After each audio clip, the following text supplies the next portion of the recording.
sure I don't end up getting surprised with an unexpected twist? Just that your Geico team will always be there to keep you updated. No! What is it? Oh, nothing. I just didn't see that coming. Geico. Great service without all the drama. Wherever you cheer, whatever you drive, you'll find Racing Electronics. With Racing Electronics, you'll hear uncensored communication from every team in the race and the broadcast with all your favorite MRN announcers. Hear every heart-pounding pass, pit strategy, and so much more with a scanner and headphone rental. Upgrade to an Easy Talk intercom system to comfortably communicate over the noise of the race. To learn more, visit racingelectronics.com. Be race ready. Be RE equipped. From Watkins Glen International, this is the Motor Racing Network, the voice of NASCAR. You crave power. You bleed speed. You live for the roar of the crowd and the taste of victory. But your ride is holding you back. Ignite your engine's soul with E3 spark plugs. The same spark that fuels NASCAR champions unleashes explosive power in your ride. Don't just dream of speed. Make it your reality. Find E3 at your nearest auto parts store. E3 spark plugs. E3, what are you running? NASCAR history. What I learned from Ken Squire, Barney Hall, and Ned Jarrett, I could never repay. Ken never told me what to say or what not to say. I learned very quickly that I was never going to be another Ken Squire. I don't think anybody could rise to that level. Motor Racing Network's NASCAR Live presents podcasts. 50 years of MRN. Jeff Gordon, A Colorful Career, the 1993 season, Junior's Journey, and more. Search for NASCAR Live on your favorite podcast platform.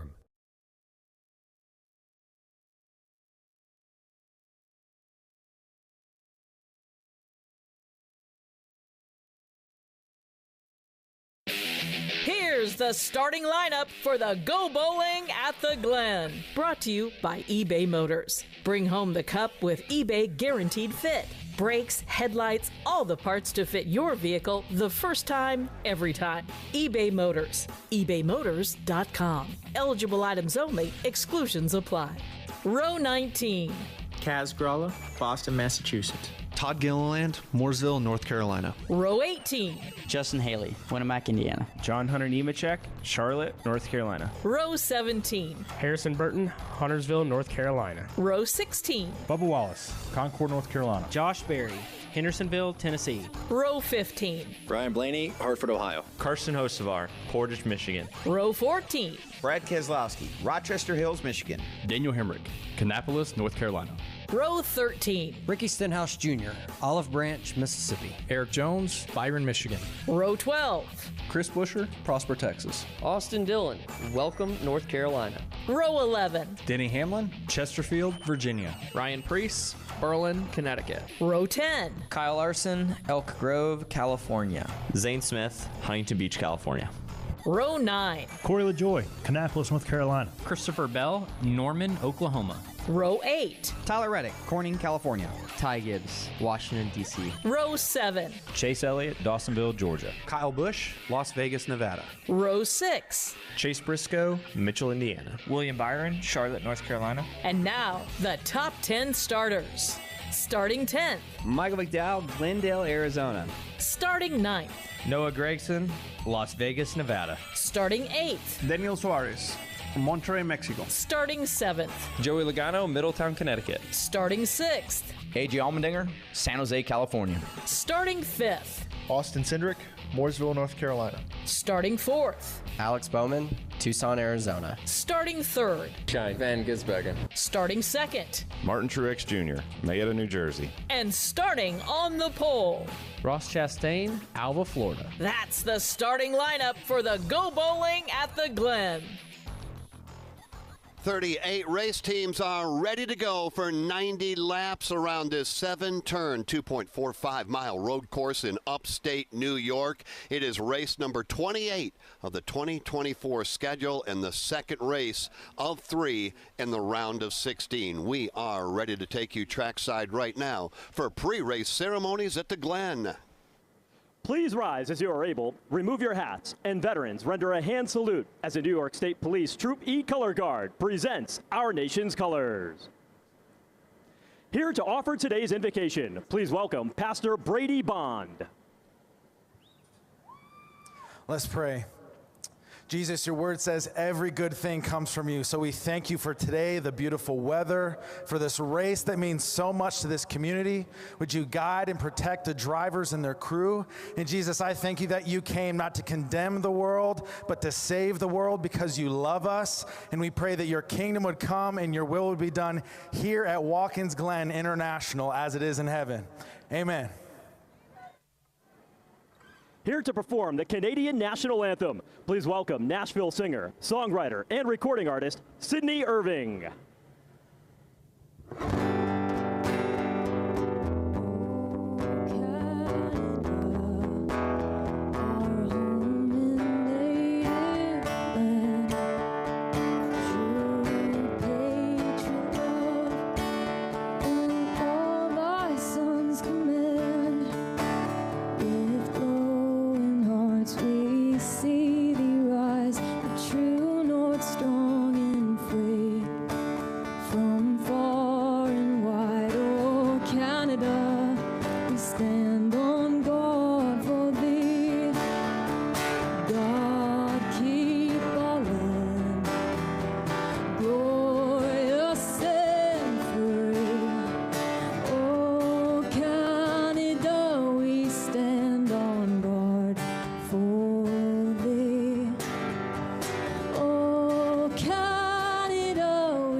This up-and-coming country artist has over 120 million streams, appeared on CMT, and shared stages with Keith Urban, Miranda Lambert, and more. Here to perform the Star-Spangled Banner, Claudia Heuser.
Pre-race ceremonies wrapping up at the Glen. A tremendous flyover making its way towards Seneca Lake. Right now, the drivers get their final fist bumps in with their teams. They'll swing a leg into the window and down into the cockpit of their race cars. The NASCAR Cup Series is next.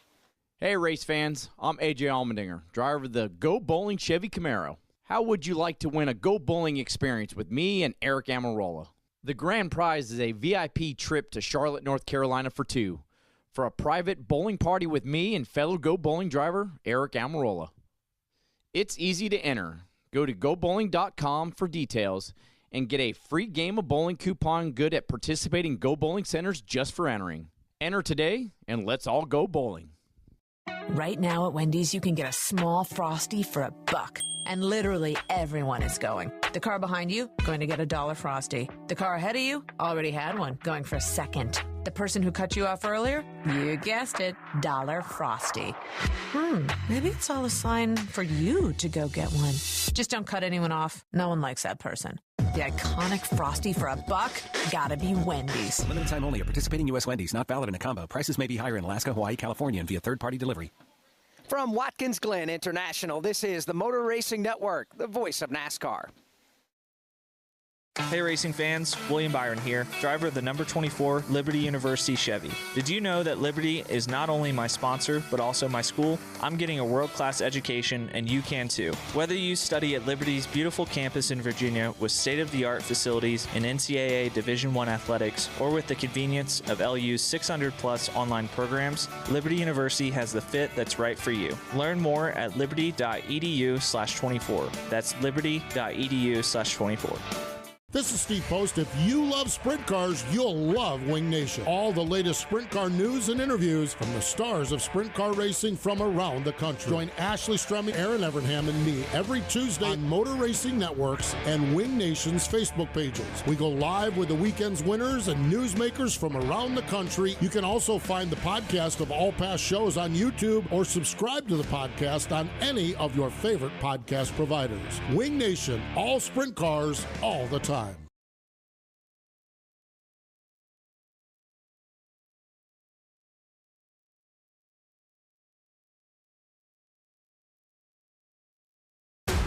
The pressure is on as the NASCAR Cup Series heads to Watkins Glen International for race number 2 of the NASCAR playoffs. Joey Logano was the first to punch his ticket to the round of 12 last weekend as he claimed the checkered flag at Atlanta Motor Speedway. This week, all eyes are on the other 15 playoff drivers as we go road course racing. When making the trip to the Finger Lakes region, one organization stands out amongst the rest: Hendrick Motorsports. The last 5 events have been won by a driver from the HMS camp, including last year's winner and William Byron, who's been looking forward to getting back to the 7-turn road course. I think it's great. I think the fact that we won there last time is great mojo for us and gives us a lot of confidence, but there's going to be some new things this year with the curbing and the tire fall off, so I feel like it's going to take something a little different to be competitive this year, but hopefully our road course success can carry over. Byron and NASCAR's Best take on the 2024 edition of the Go Bowling at the Glen, and it's next.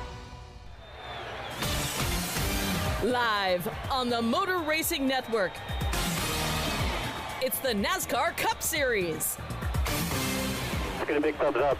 Get ready to rock and roll past the race cars today, pal. Pull boys, let's execute. Have a good day. Today, the Go Bowling at the Glen from Watkins Glen International. Brought to you by Go Bowling. After the race, let's all go bowling. Visit gobowling.com to find a bowling center near you. By Geico. Geico's mobile app has 24/7 claim service and on-the-go policy info.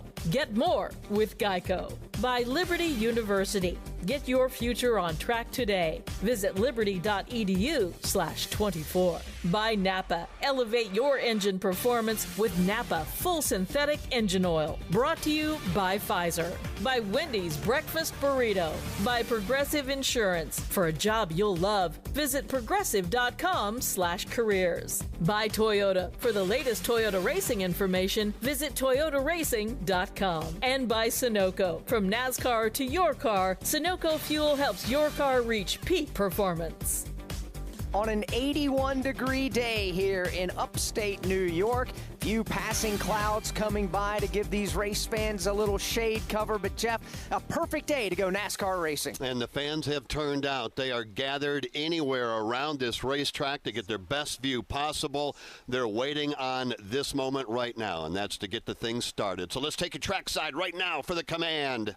Watkins Glen International.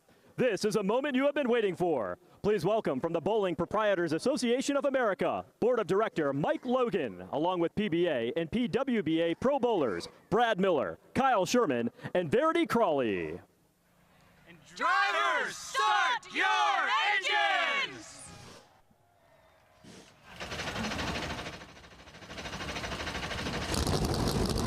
38 NASCAR Cup Series engines come to life one by one on the pit lane. We're getting set for the Go Bowling at the Glen.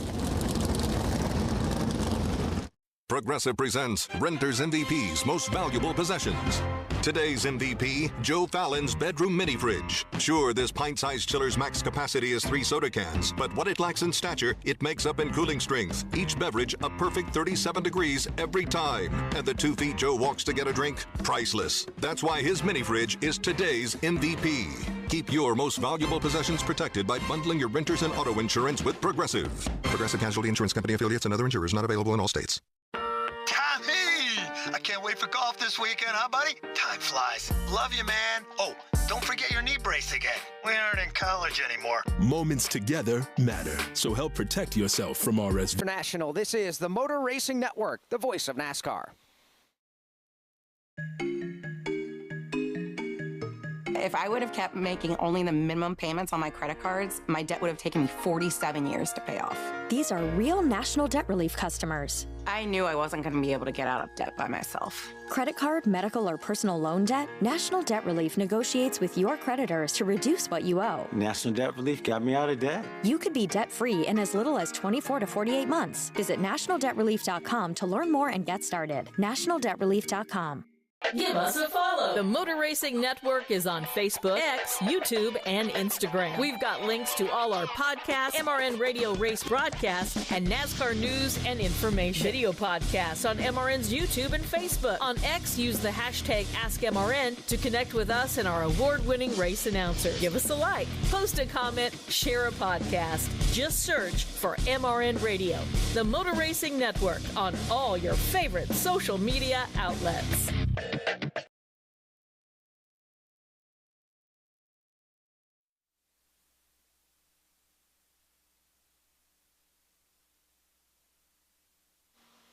The engines have fired. However, the field's still lined up on the pit lane. Before they roll out onto the race course, let's pause 10 seconds for station identification on the Motor Racing Network.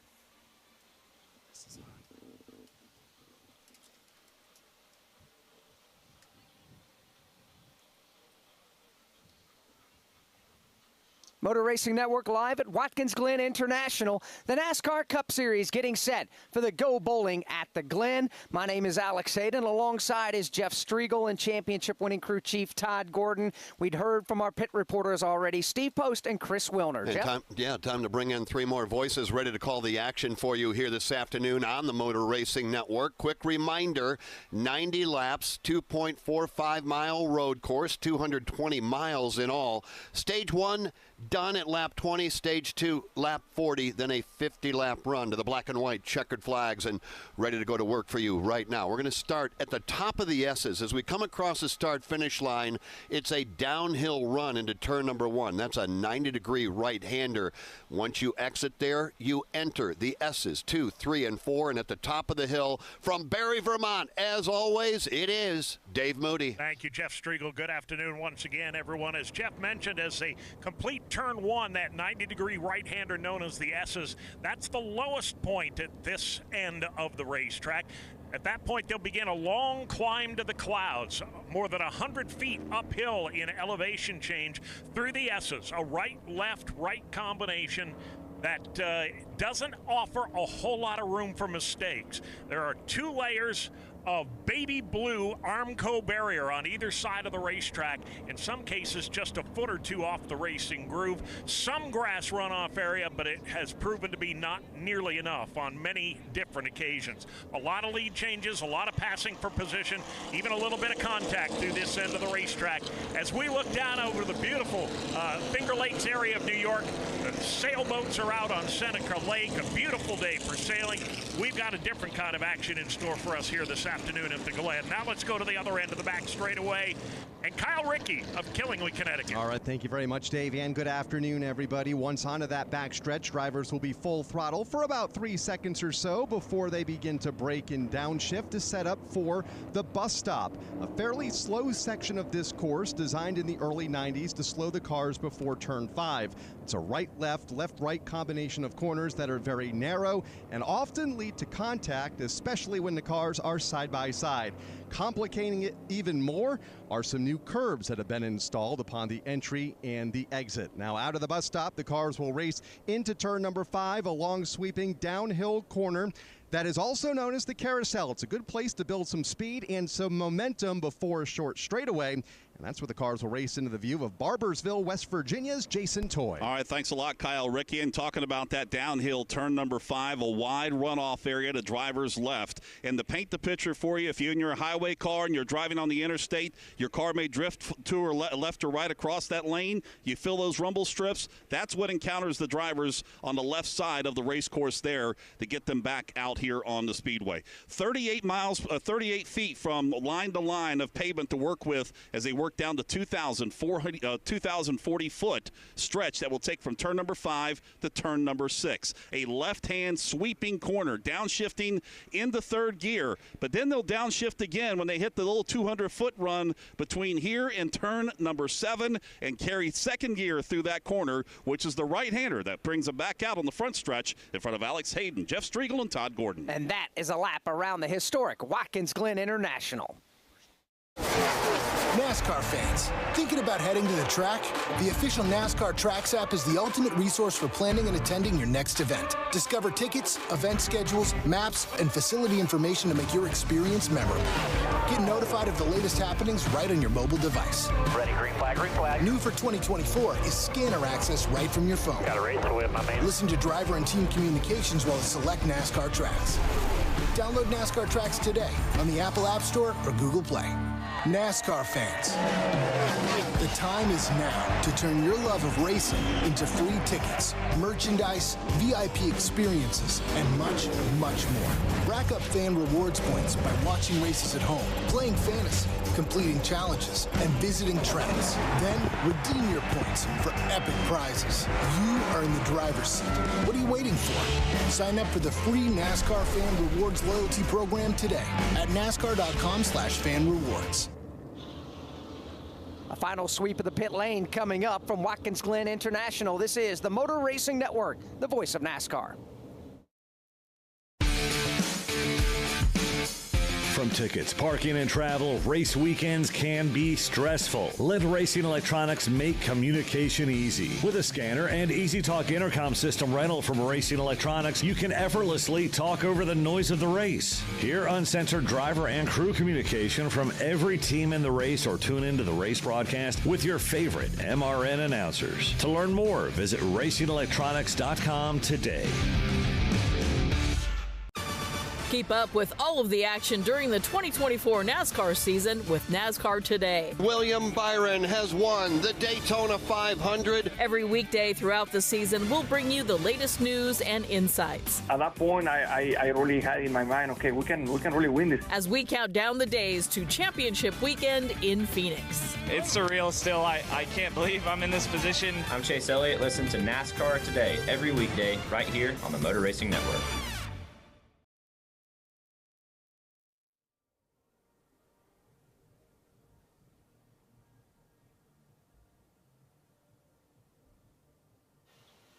Back at Watkins Glen, as promised, a final thought and a story or two before the drop of the green flag from pit road. We start at the exit of pit road, and the Motor Racing Network lead pit reporter from Hallstead, Pennsylvania, Steve Post. A.J. Allmendinger had a solid qualifying effort. He starts in position number 6. He's the 2014 winner of the Cup Series race. In fact, here at Watkins Glen, 8 top 10 finishes in 12 starts, and he won on a road course last year down on the Roval at Charlotte Motor Speedway.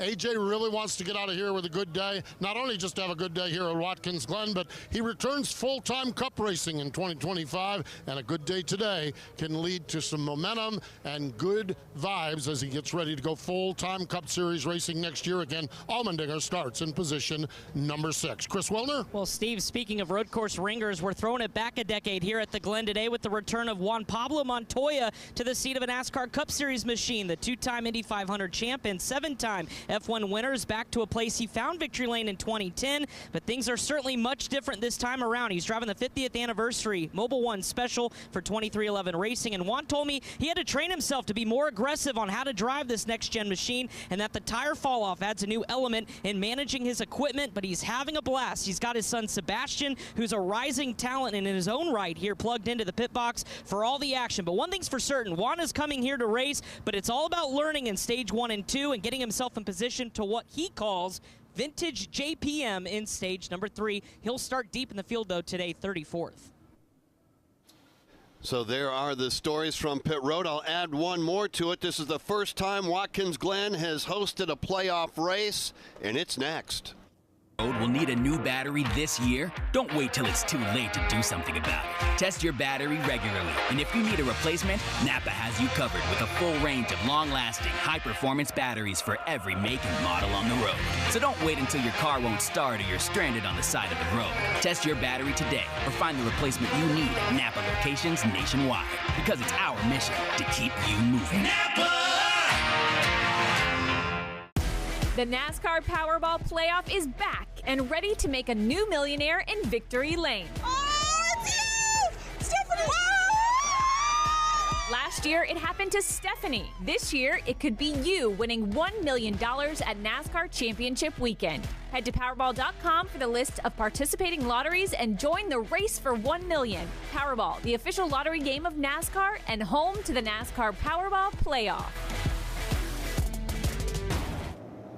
From Watkins Glen International, this is the Motor Racing Network, the voice of NASCAR.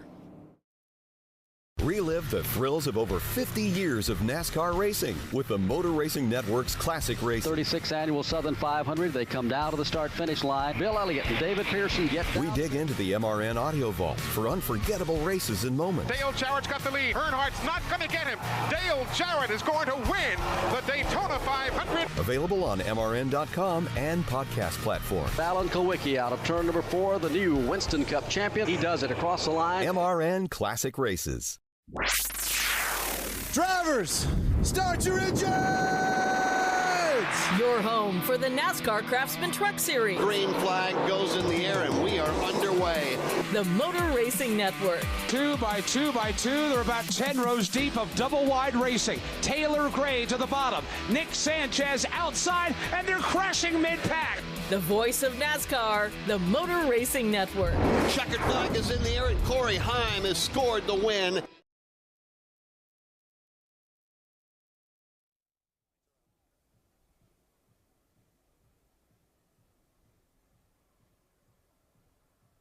We are ready to go. It is the Go Bowling at the Glen, Watkins Glen International. Glad to have you with us live on the Motor Racing Network. Jeff Striegel alongside is Alex Hayden and the crew chief Todd Gordon. Ready to go to work. Dave Moody, Jason Toy, and Kyle Rickey. And on pit road, it is Steve Post and Chris Wilner. Jesse Delavote is the pace car driver. Lights are out on that Toyota Camry XSE pace car.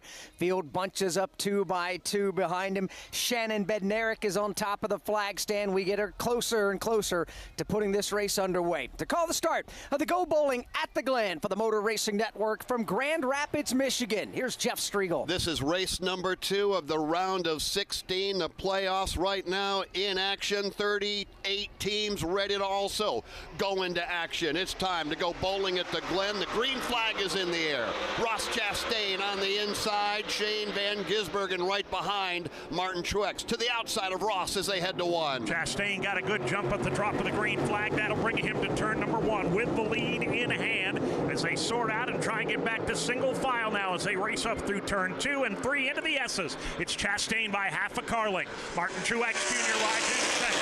Shane Van Gisbergen, Alex Bowman, and a 2x2 battle for the number 5 spot. With Austin Cindric to driver's right, trying to take that spot away as they hit the back straightaway for the first time, all chasing Ross Chastain into the bus stop for the first time. Martin Truex Jr. into line in the second spot. That side-by-side race just out of the top 5. Still side-by-side. Christopher Bell will spin to the exit of the inner loop.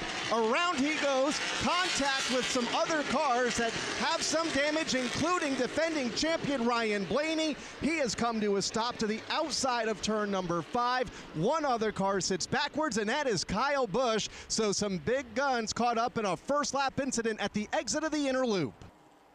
Meanwhile, off turn 7, we stay under the green flag. Lap number 1 will be led by Ross Chastain, and the caution flag will fly here at the start-finish line. Denny Hamlin, playoff contender, has significant damage to his race car. It has been a rough road for Denny Hamlin on road courses as of late. Only 1 top 10 finish in 15 next-gen races on road courses. Another driver involved is Ryan Blaney. The other driver involved is Kyle Busch. The inner loop, headed to turn number 5. That's where the action broke out. Kyle Rickey. Christopher Bell, the first car to get out of shape that came into my view. Kyle Busch also got turned early on in that incident. Bell had nowhere to go. Ryan Blaney had nowhere to go. Denny Hamlin suffered some damage trying to get away from them all, but at least 3 cars sideways and maybe about a half a dozen cars sporting some damage here on a lap 1 incident, exiting the bus stop and entering turn number 5 here on the backside of Watkins Glen International. By virtue of the NASCAR TV replay, Corey LaJoie got into the back of Kyle Busch and turned Kyle Busch around. Christopher Bell had nowhere to go. Bubba Wallace got a piece of it. LaJoie got some of it. Ryan Preece, Ricky Stenhouse Jr., Christopher Bell. You had Kyle Busch and 2 playoff drivers, Ryan Blaney and Denny Hamlin. Madame Giselle senses something big coming. Is it a career change? Everything looks wet. I'm gonna be a swim teacher. There's a roof. A swim teacher who also does roofing. No, the roof of your RV has a leak and it's ruining the furniture. Oh, that's okay. I'm covered by Progressive. But maybe I'm a swim teaching roofer who makes furniture. Customize your coverage with Progressive's Roof Protection Plus and be prepared for the unexpected. Progressive Casualty Insurance Company and Affiliates. Roof Protection Plus available for RVs less than 6 years old. $250 deductible applies to any claim. Wendy's breakfast burrito has an entire breakfast in every bite.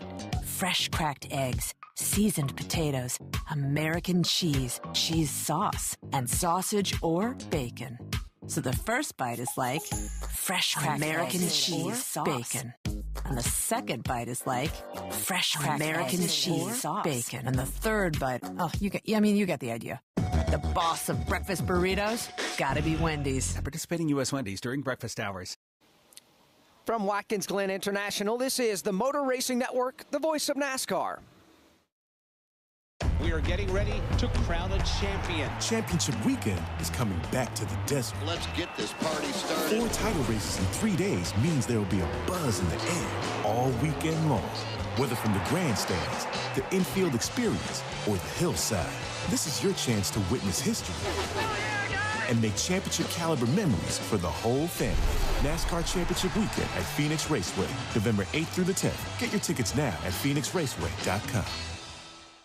The Tough Trucks of NASCAR, an exclusive podcast from the Motor Racing Network. Ron Hornaday, green flag is in the air, and he will take the field quickly to turn 1. Relive the moments of the NASCAR Craftsman Truck Series from its debut in 1995. Checkered flag in the air, Skinner wins, but the inaugural for the NASCAR Truck Series by Craftsman. The legends of the NASCAR Craftsman Truck Series. Todd Bodine wins 4 in a row on super speedways. The Tough Trucks of NASCAR, available on podcast platforms and MRN.com.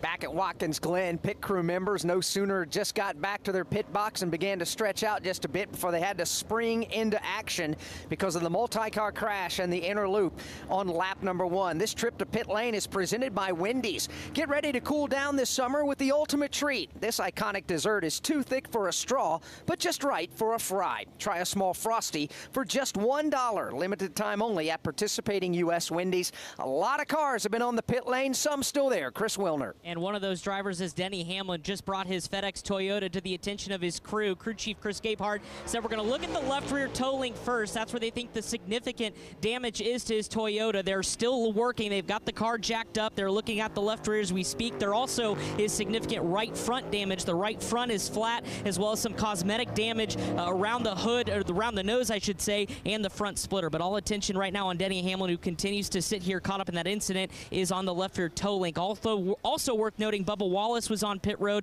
Ryan Blaney coming down pit road as well. Kyle Busch, we talked about with that rear end damage. He still sits on pit road. So my half of pit road is busy for these crews that were just setting up for the first round of pit stops and had to spring into action, as Alex Hayden mentioned. But again, multiple drivers, Kyle Busch, Denny Hamlin, Ryan Blaney, all on pit road, and they continue to work as well. But unfortunately for Denny Hamlin, they continue to address the left rear toe link, and if that is broke, that could be day done for Hamlin.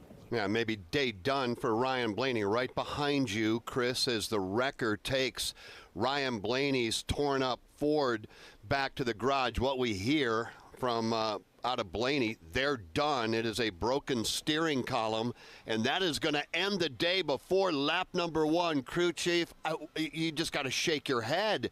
I'm going to put you on the box, although you're coming down from the box now, knowing that your driver, Ryan Blaney, is done. You never even saw lap 1 complete. I've been here. I've actually been here at Watkins Glen. Knocked a radiator out of a car at lap like 1.5, and a tough piece to deal with. Really didn't look like there was significant contact, but the left front tire must have gotten just right and broke something in it.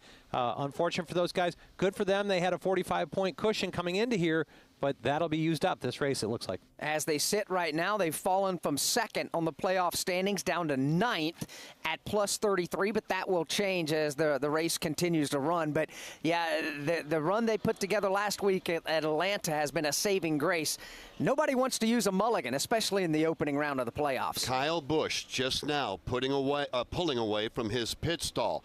Not the same for Denny Hamlin. And how do things change so quickly in NASCAR? We've not run one green flag yet. Denny Hamlin came in to above the cut line. Right now, he is 19 below the cut line, talking about Denny Hamlin. Yeah, and it's been a struggle. He had a rough day at Atlanta, but when you look at Denny's numbers, 21st place, that's the average finish in the last 15 races of the season. They have struggled here in the summer stretch and coming into the playoffs. More times than not, Jeff, you want to be hitting your stride as a race team when playoffs start. Denny Hamlin, this team, they have been stubbing their toes week in and week out for the better part of the summer, heck, going back to the spring. And you know, you can blame that maybe on qualifying. They qualified deep in the field back in 22nd. We talk about how important qualifying is. That put them back there. They get caught up in somebody else's mess, and now they're on pit road trying to fix it. We've yet to complete one green flag lap with Ross Chastain out front as we work under the caution flag. Attention! Have you racked up $10,000 or more in credit card debt? Are you barely getting by making minimum payments? With credit card debt reaching all-time highs, National Debt Relief is notifying consumers about significant debt relief options currently being made available to help those with overwhelming credit card debt. These options may reduce a large portion of credit card debt for those who qualify. You don't need to declare bankruptcy or take out a consolidation loan, and you may only have to pay back a fraction of what you owe, even if you have bad credit. National Debt Relief has already reduced the credit card debt for more than 550,000 consumers, so don't wait. If you owe $10,000, $20,000, or even $100,000 in credit card debt, you can now take advantage of this financial debt relief as the cost of living continues to skyrocket. To check what debt reduction you may qualify for, call 800-885-6688. 800-885-6688. That's 800-885-6688. As we come back, Denny Hamlin just now pulling back out onto the racetrack. From Watkins Glen International, this is the Motor Racing Network, the voice of NASCAR. The year was 1993. The NASCAR Cup Series season kicked off with the Dale and Dale show at the Daytona 500. Dale Jarrett's got the lead. He goes to the inside. Earnhardt's not going to get him. Dale Jarrett is going to win the Daytona 500 by STP. Earnhardt second. The 1993 NASCAR Cup Series season. All the highs and lows. Relive them all on MRN's exclusive podcast, The 1993 Season. Available on podcast platforms and MRN.com. Hi, this is Mike Bagley. Join me along with the cast and crew of the Motor Racing Network every Tuesday night for NASCAR Live. Hear exclusive interviews. It's my responsibility as a driver to leave the sport in a better place than it was when I got here. And certainly sometimes it comes with controversial takes. The best moments from each of NASCAR's premier series. They bang sideways at the line. Photo finish. An in-depth breakdown to the latest NASCAR news and more. It's NASCAR Live every Tuesday night at 7 Eastern.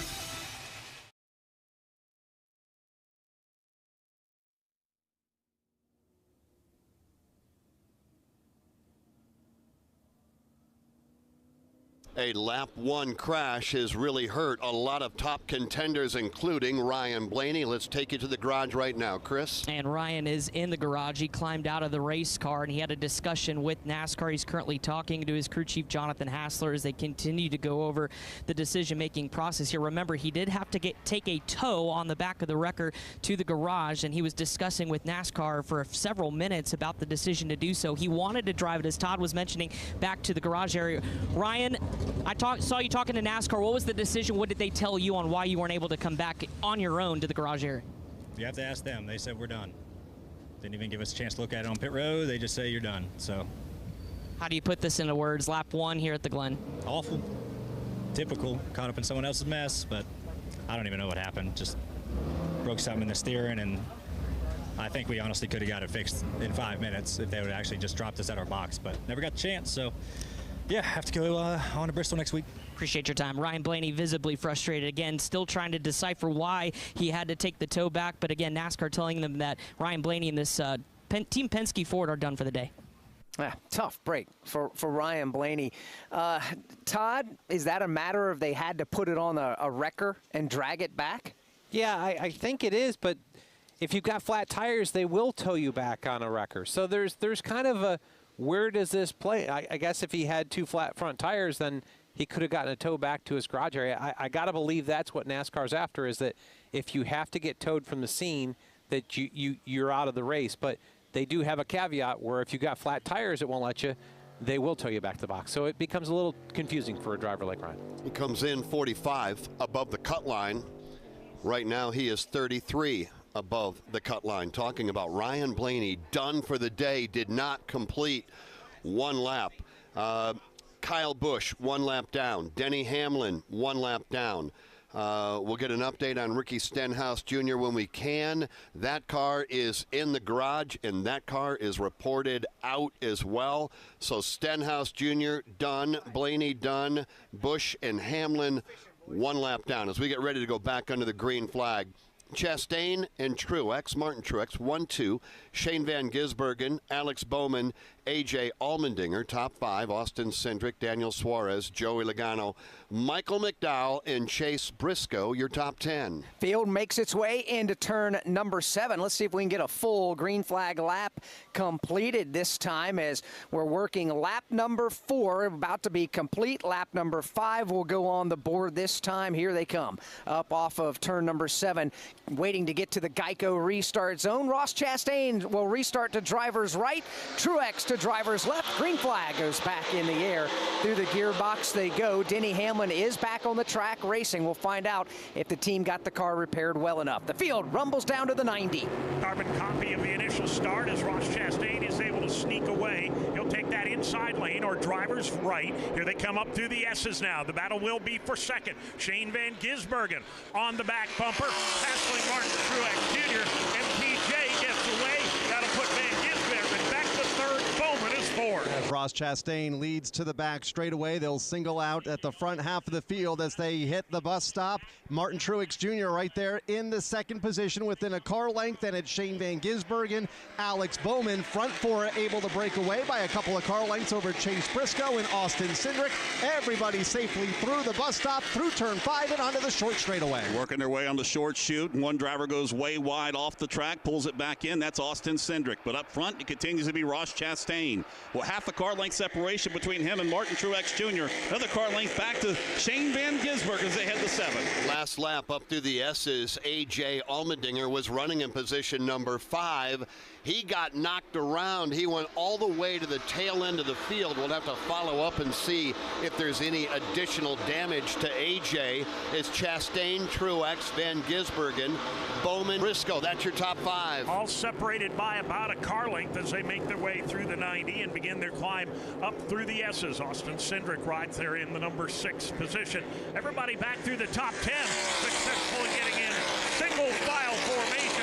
First side-by-side battle for position. That's where Chris Buescher takes his spot from Noah Gragson back around 18th place. And Buescher quickly gets back into line as that battle exits turn number 4. The leaders are already in the bus stop, and it's Ross Chastain pulling away by about a couple of car lengths over a good battle for the second spot. Here comes Shane Van Gisbergen peeking to the inside of Martin Truex Jr., who hangs on to the runner-up spot for now. Running off of turn number 5, Van Gisbergen keeps it tighter on the racetrack. Looks to driver's right of Martin Truex Jr. Nothing's there. Falls back in the tire tracks. Alex Bowman right behind him. Chase Briscoe, your top 5, working their way through the left-hand turn number 6 to 7. A.J. Allmendinger on the pit lane. His car slowed drastically, then got roughed up. Steve Post, what's the latest? Well, they're worried about something on the right side. They're not sure if it's an axle. He thought it was a tire down, but the tire is still up. So they've worked on the right side. Now they're going to change left side or check the left side.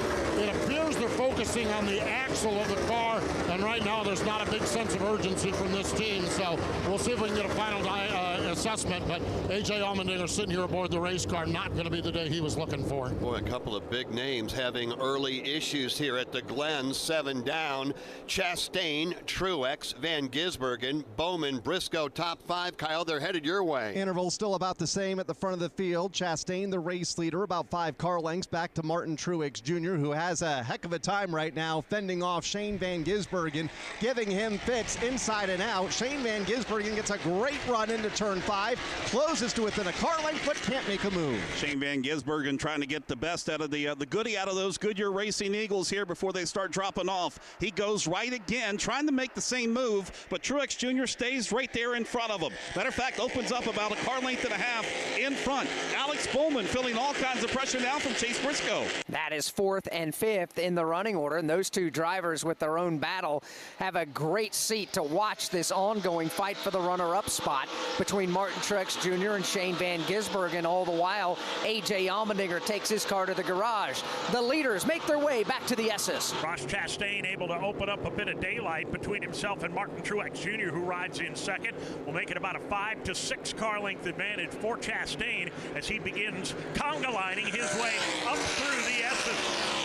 Truex rides in the second spot. He's got 3 car lengths on Shane Van Gisbergen. And he's been able to break away by, as Dave mentioned, about 3 car lengths off of turn number 4. Talking about Martin Truex Jr., back to Shane Van Gisbergen, Alex Bowman, and Chase Briscoe. They have singled out in 4th and 5th. Austin Cindric runs into 6th spot. They stack up from 7th on back. Daniel Suarez, Chase Elliott, Michael McDowell, and Bubba Wallace add Joey Logano to that battle as well. Great battle just outside the top 5, working off of turn number 5. Everybody sweeping wide off the track. They'll bring it back onto the race course, staying single file, headed towards turn number 6. Downshifting the 3rd, and now downshifting the 2nd as they hit turn 7. 9 laps complete here. Ross Chastain doing a great job at the front of the field. He's led them all so far over Martin Truex Jr., Shane Van Gisbergen, Alex Bowman, and Chase Briscoe. Mentioned A.J. Allmendinger to the garage. Understand that may have been a broken rear axle that put him out early. Tommy! I can't wait for golf this weekend, huh, buddy? Time flies. Love you, man. Oh, don't forget your knee brace again. We aren't in college anymore. Moments together matter, so help protect yourself from RSV. If you're 75 or older or 60 plus with a chronic condition like asthma, COPD, heart disease, or severe diabetes, you're at higher risk of landing in the hospital from RSV, and there are no prescription RSV treatments. Check eligibility and schedule your RSV vaccine at vaxassist.com. Sponsored by Pfizer. To show you how easy it is to file a claim with Geico, we hired a soap opera star. Gracious me, my car has storm damage and I've had to file a claim. Could it possibly get worse? Will my claims team leave me for someone else? Someone less intense? No. Actually, when you file a claim with Geico, you get your own dedicated claims team who promises to stay with you throughout the process. Oh, I've never known such loyalty. I can't wait for the 2nd season. Geico. Great service without all the drama. 10 down as we come back. Chastain across the line. He continues to show the way. Big movers early on. Carson Hocevar up 13. Justin Haley 12. Eric Jones 10. Daniel Hemrick and Chase Briscoe up 8 apiece. From Watkins Glen International, this is the Motor Racing Network, the voice of NASCAR. Wherever you cheer, whatever you drive, you'll find Racing Electronics. With Racing Electronics, you'll hear uncensored communication from every team in the race and the broadcast with all your favorite MRN announcers. Hear every heart-pounding pass, pit strategy, and so much more with a scanner and headphone rental. Upgrade to an Easy Talk intercom system to comfortably communicate over the noise of the race. To learn more, visit racingelectronics.com. Be race ready. Be RE equipped. We are under the green flag. Listen up, NASCAR fans. Now's the time to turn your love of racing into big-time prizes. Because NASCAR Fantasy Live is your fast lane to bragging rights. Furious racing here. Pick 5 drivers each week of the season. Then complete additional challenges to stack points. All for your shot at the grand prize. So let's get this party started. For official rules and to learn more, visit NASCAR.com/fantasy and sign up today.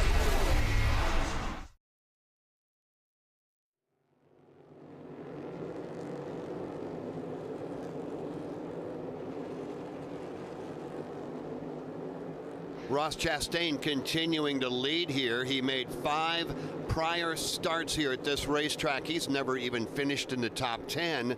Another little fact, he's never led a lap here. He's led all 11 so far and looking very good. Yeah, he is. And boy, that's a tough pill to swallow for Ross Chastain after missing the playoffs. This could be one of those opportunity races, but the only thing you could do now is just go out and try to win every race from here on out. With 11 laps down, let's give you a look at the leaderboard presented by Napa. Elevate your engine's performance and help it run cleaner, longer with the advanced formulation and protection of Napa Full Synthetic Engine Oil, available at Napa locations nationwide. Ross Chastain is the race leader, coming to complete lap number 12. Martin Truex Jr. is second. Shane Van Gisbergen goes third, and Alex Bowman fourth. Chase Briscoe being scored in the number 5 spot. Daniel Suarez is sixth. Running seventh is Austin Cindric. Chase Elliott is eighth. Michael McDowell ninth, and Tyler Reddick is 10th. Joey Logano 11th. Kyle Larson 12th. William Byron 13th. Ty Gibbs 14th. 15th, Zane Smith. 16th, Eric Jones. 17th, Chris Buescher. Noah Gregson, 18th, followed by Corey LaJoie and Daniel Hemrick, and that's your top 20. 21st is Carson Hocevar. 22nd is Josh Berry. Justin Haley, 23rd. Brad Keselowski, 24th. Christopher Bell is 25th. Austin Dillon, 26th. Juan Pablo Montoya is 27th. Harrison Burton, 28th. John Hunter Nemechek, 29th. And Todd Gilliland is 30th. Ryan Preece, 31st. Kaz Grala, 32nd. Bubba Wallace involved in that crash early, still has not recovered. They're running 33rd. Denny Hamlin, same, 34th.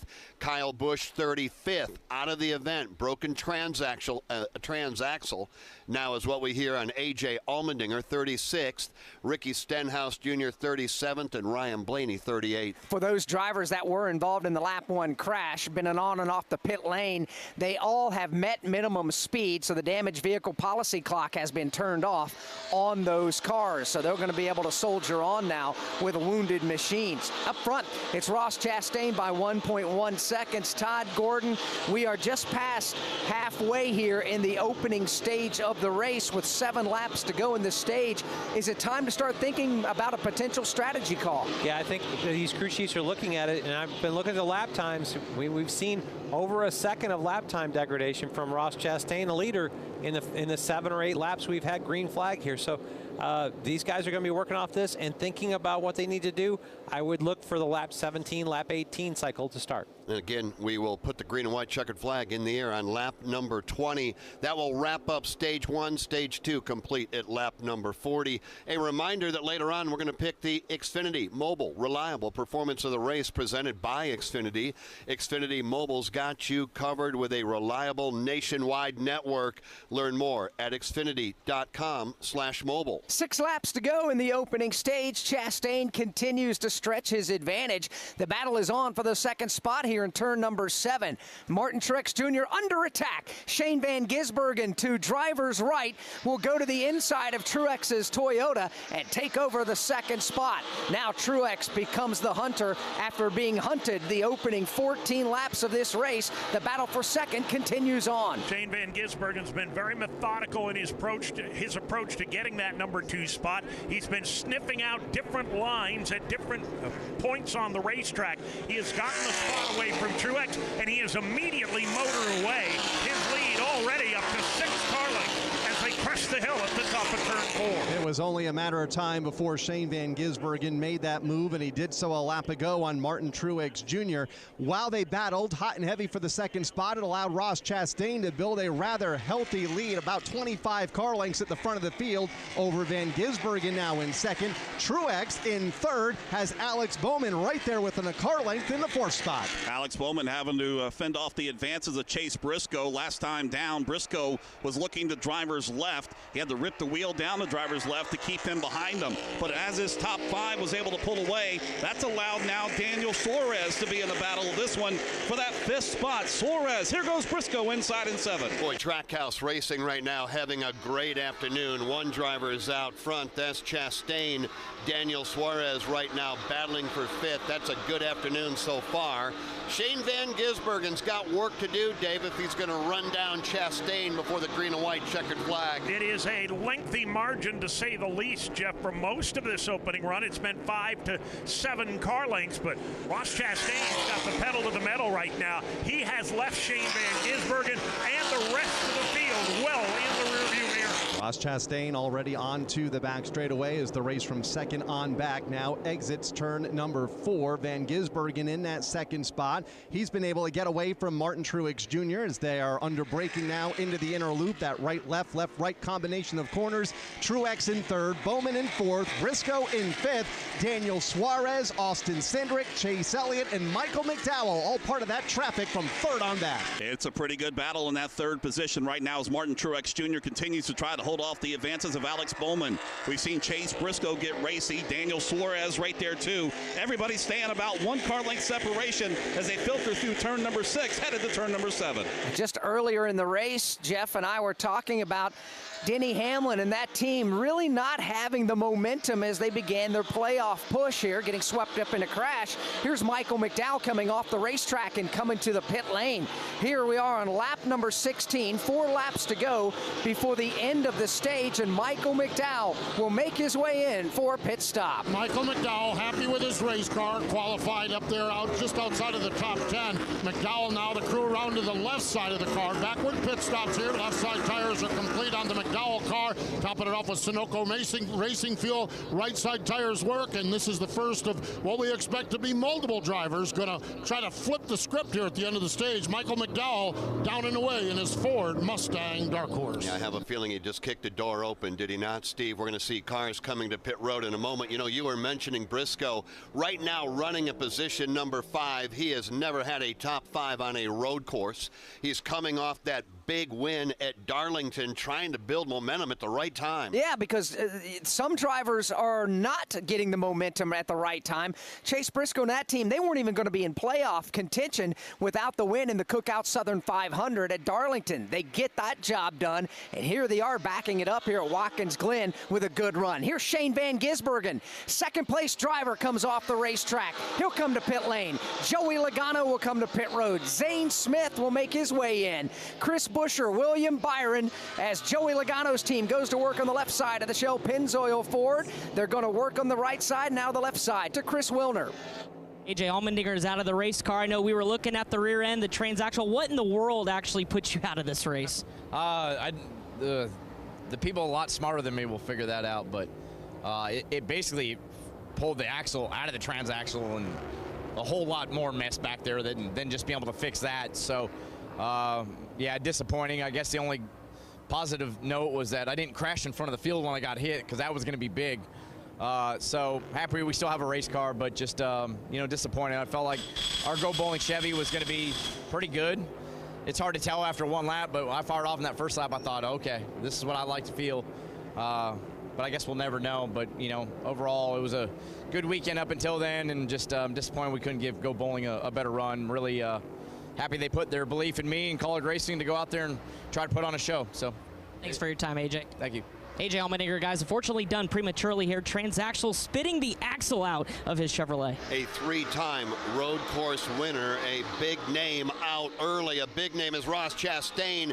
He has led the first 17 laps. He's on pit road, headed to steep post. On pit road, he can pit here just before pit road closes as he crossed the start-finish line, and here he is to the attention of the crew. He's in the very first pit box. Again, pit stops are inverted here at Watkins Glen. Man, they got the left side work done on the Busch Light Chevy quickly. Around to the right side of the automobiles, 4 tires, no adjustments. He is down and away. Great pit service. We're going to see how that cycles around. Brad Keselowski, Noah Gragson, Zane Smith, William Byron, Corey LaJoie, and others pitted the last time by. So everyone trying to flip the stage here. We'll see how it all shakes out as the stage comes to an end. A lot of those drivers are not playoff drivers, Todd Gordon. Pit road is now closed within 2 laps. Those who need points that are playoff drivers now occupy positions 1 through 7. Yeah, this is one of those situations where you've got to take the points in hand, especially when you look at it. Martin Truex Jr., he was below the cut line. Take these 10 points plus the bonus point. That'll be another piece if you get to the future rounds. The top 8 drivers are all playoff drivers staying on the racetrack. Valuable points on the line. Pay window's going to open in 1 lap. Truex, Bowman, Briscoe, Suarez, and Cindric top 5. Chase Elliott, Tyler Reddick, Kyle Larson top 8. Dave, they've all got one thing in common. They need points, and for a driver like Martin Truex Jr., who came in, as you mentioned, below the cut line, this could not have gone better. Right according to plan in stage number 1, he leads Alex Bowman by a couple of car lengths. 3 more back to Briscoe, 2 more to Daniel Suarez. Final time in this opening stage off of turn number 4 and up the back straightaway for race leader Martin Truex Jr. has about 4 car lengths in hand, a little less than that now as Bowman drives in a bit deeper into the bus stop. Now cuts it to within a car length and a half. Chase Briscoe a couple lengths back in 3rd. Daniel Suarez in 4th. Bunched tightly together onto the short straightaway. The points pay window is open here. Let's see who takes it. Martin Truex Jr. leads them off at turn number 5. On the short shoot over to turn number 6 is Chase Briscoe looking to driver's left of Alex Bowman. Nothing there. It's Martin Truex Jr. 3 car length separations ahead to 7. He's going to try to chug all this field right back to the green and white checkered flag. Lap number 20 about to go on the board. Stage 1 will be complete, and Martin Truex Jr. will indeed win stage number 1 of the Go Bowling at the Glen. Top 10 get the championship points. Alex Bowman will be 2nd, Chase Briscoe 3rd, Daniel Suarez will be 4th, Austin Cindric 5th, and Chase Elliott 6th. 7th will be Tyler Reddick, 8th Kyle Larson, 9th is Eric Jones, and 10th Daniel Hemrick. And now we see the yellow lights go on around the racetrack. Stage 1 is done. Alex gave you the top 10 presented by Powerball. Powerball, the official lottery game of NASCAR, wants to make you a millionaire in Victory Lane. Head to Powerball.com to find out how you can enter the NASCAR Powerball playoff. NASCAR fans, thinking about heading to the track? The official NASCAR Tracks app is the ultimate resource for planning and attending your next event. Discover tickets, event schedules, maps, and facility information to make your experience memorable. Get notified of the latest happenings right on your mobile device. Ready, green flag, green flag. New for 2024 is scanner access right from your phone. Got a race to win, my man. Listen to driver and team communications while at select NASCAR Tracks. Download NASCAR Tracks today on the Apple App Store or Google Play. NASCAR fans, the time is now to turn your love of racing into free tickets, merchandise, VIP experiences, and much, much more. Rack up fan rewards points by watching races at home, playing fantasy, completing challenges, and visiting tracks. Then redeem your points for epic prizes. You are in the driver's seat. What are you waiting for? Sign up for the free NASCAR Fan Rewards loyalty program today at NASCAR.com/fan rewards. From Watkins Glen International, this is the Motor Racing Network, the voice of NASCAR. Jeff Gordon wins the Daytona 500. Jeff Gordon's rise to one of NASCAR's all-time greatest drivers was one like no other. Relive Jeff Gordon's journey to the NASCAR Hall of Fame with the exclusive MRN podcast, Jeff Gordon, A Colorful Career. 93 Cup Series wins, 4 Cup Series championships, and 3 Daytona 500 wins, a career rivaled by few others. Check out MRN's Jeff Gordon, A Colorful Career on podcast platforms and MRN.com. From the infield garages to the race shops, NASCAR Hot Pass is your all-access ticket to the latest news from the sport. Well, we got them down, now we put our foot on them. And that's the attitude you got to have. I don't think it's a move that can have any success at Martinsville. I still don't know why it worked. Stay up to date with all of your favorite drivers all year long. Get to the Final Four is what every driver in NASCAR's goals are. NASCAR Hot Pass, weekday mornings from the Motor Racing Network.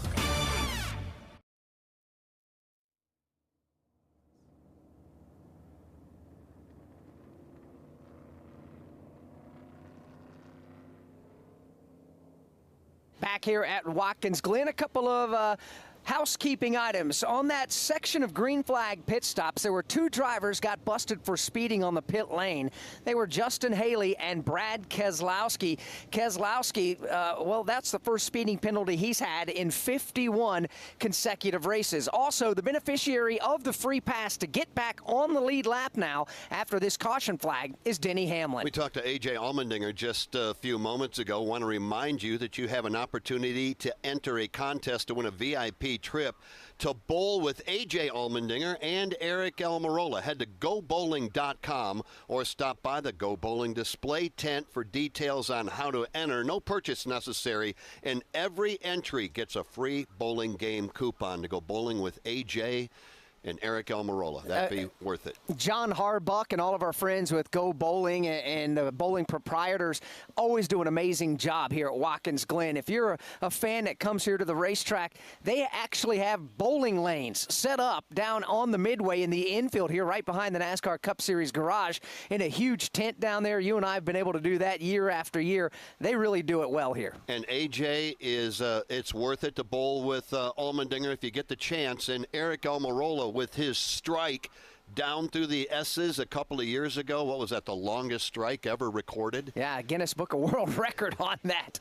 Yeah, I don't know if I'd want to mess with either one of those guys on the lanes. They're both very good bowlers, but you know what?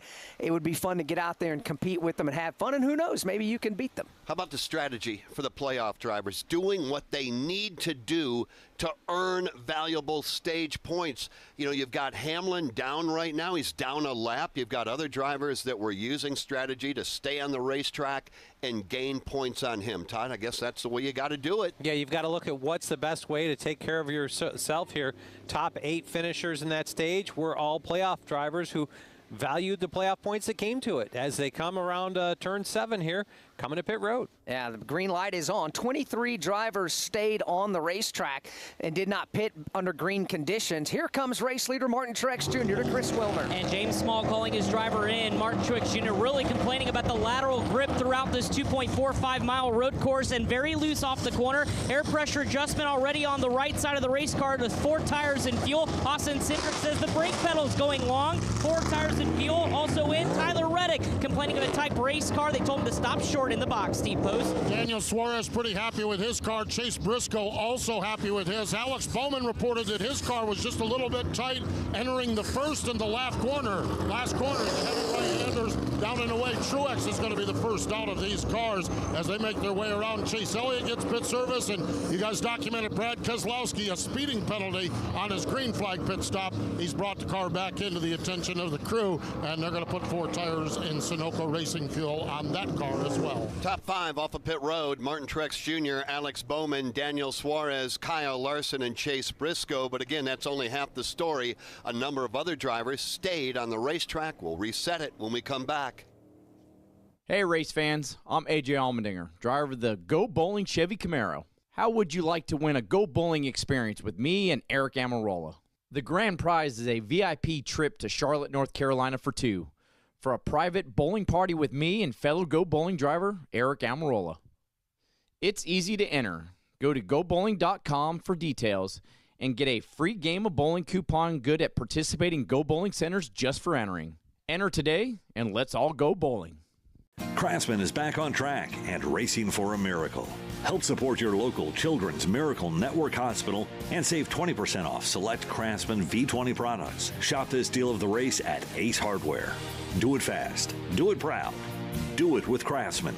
20% savings offer available at participating Ace Hardware stores and on acehardware.com. Restrictions apply. See craftsman.com/deal of the race for details. Stage 2, green flag on deck from Watkins Glen International. This is the Motor Racing Network, the voice of NASCAR. Attention! Have you racked up $10,000 or more in credit card debt? Are you barely getting by making minimum payments? With credit card debt reaching all-time highs, National Debt Relief is notifying consumers about significant debt relief options currently being made available to help those with overwhelming credit card debt. These options may reduce a large portion of credit card debt for those who qualify. You don't need to declare bankruptcy or take out a consolidation loan, and you may only have to pay back a fraction of what you owe, even if you have bad credit. National Debt Relief has already reduced the credit card debt for more than 550,000 consumers, so don't wait. If you owe $10,000, $20,000, or even $100,000 in credit card debt, you can now take advantage of this financial debt relief as the cost of living continues to skyrocket. To check what debt reduction you may qualify for, call 800-885-6688. 800-885-6688. That's 800-885-6688.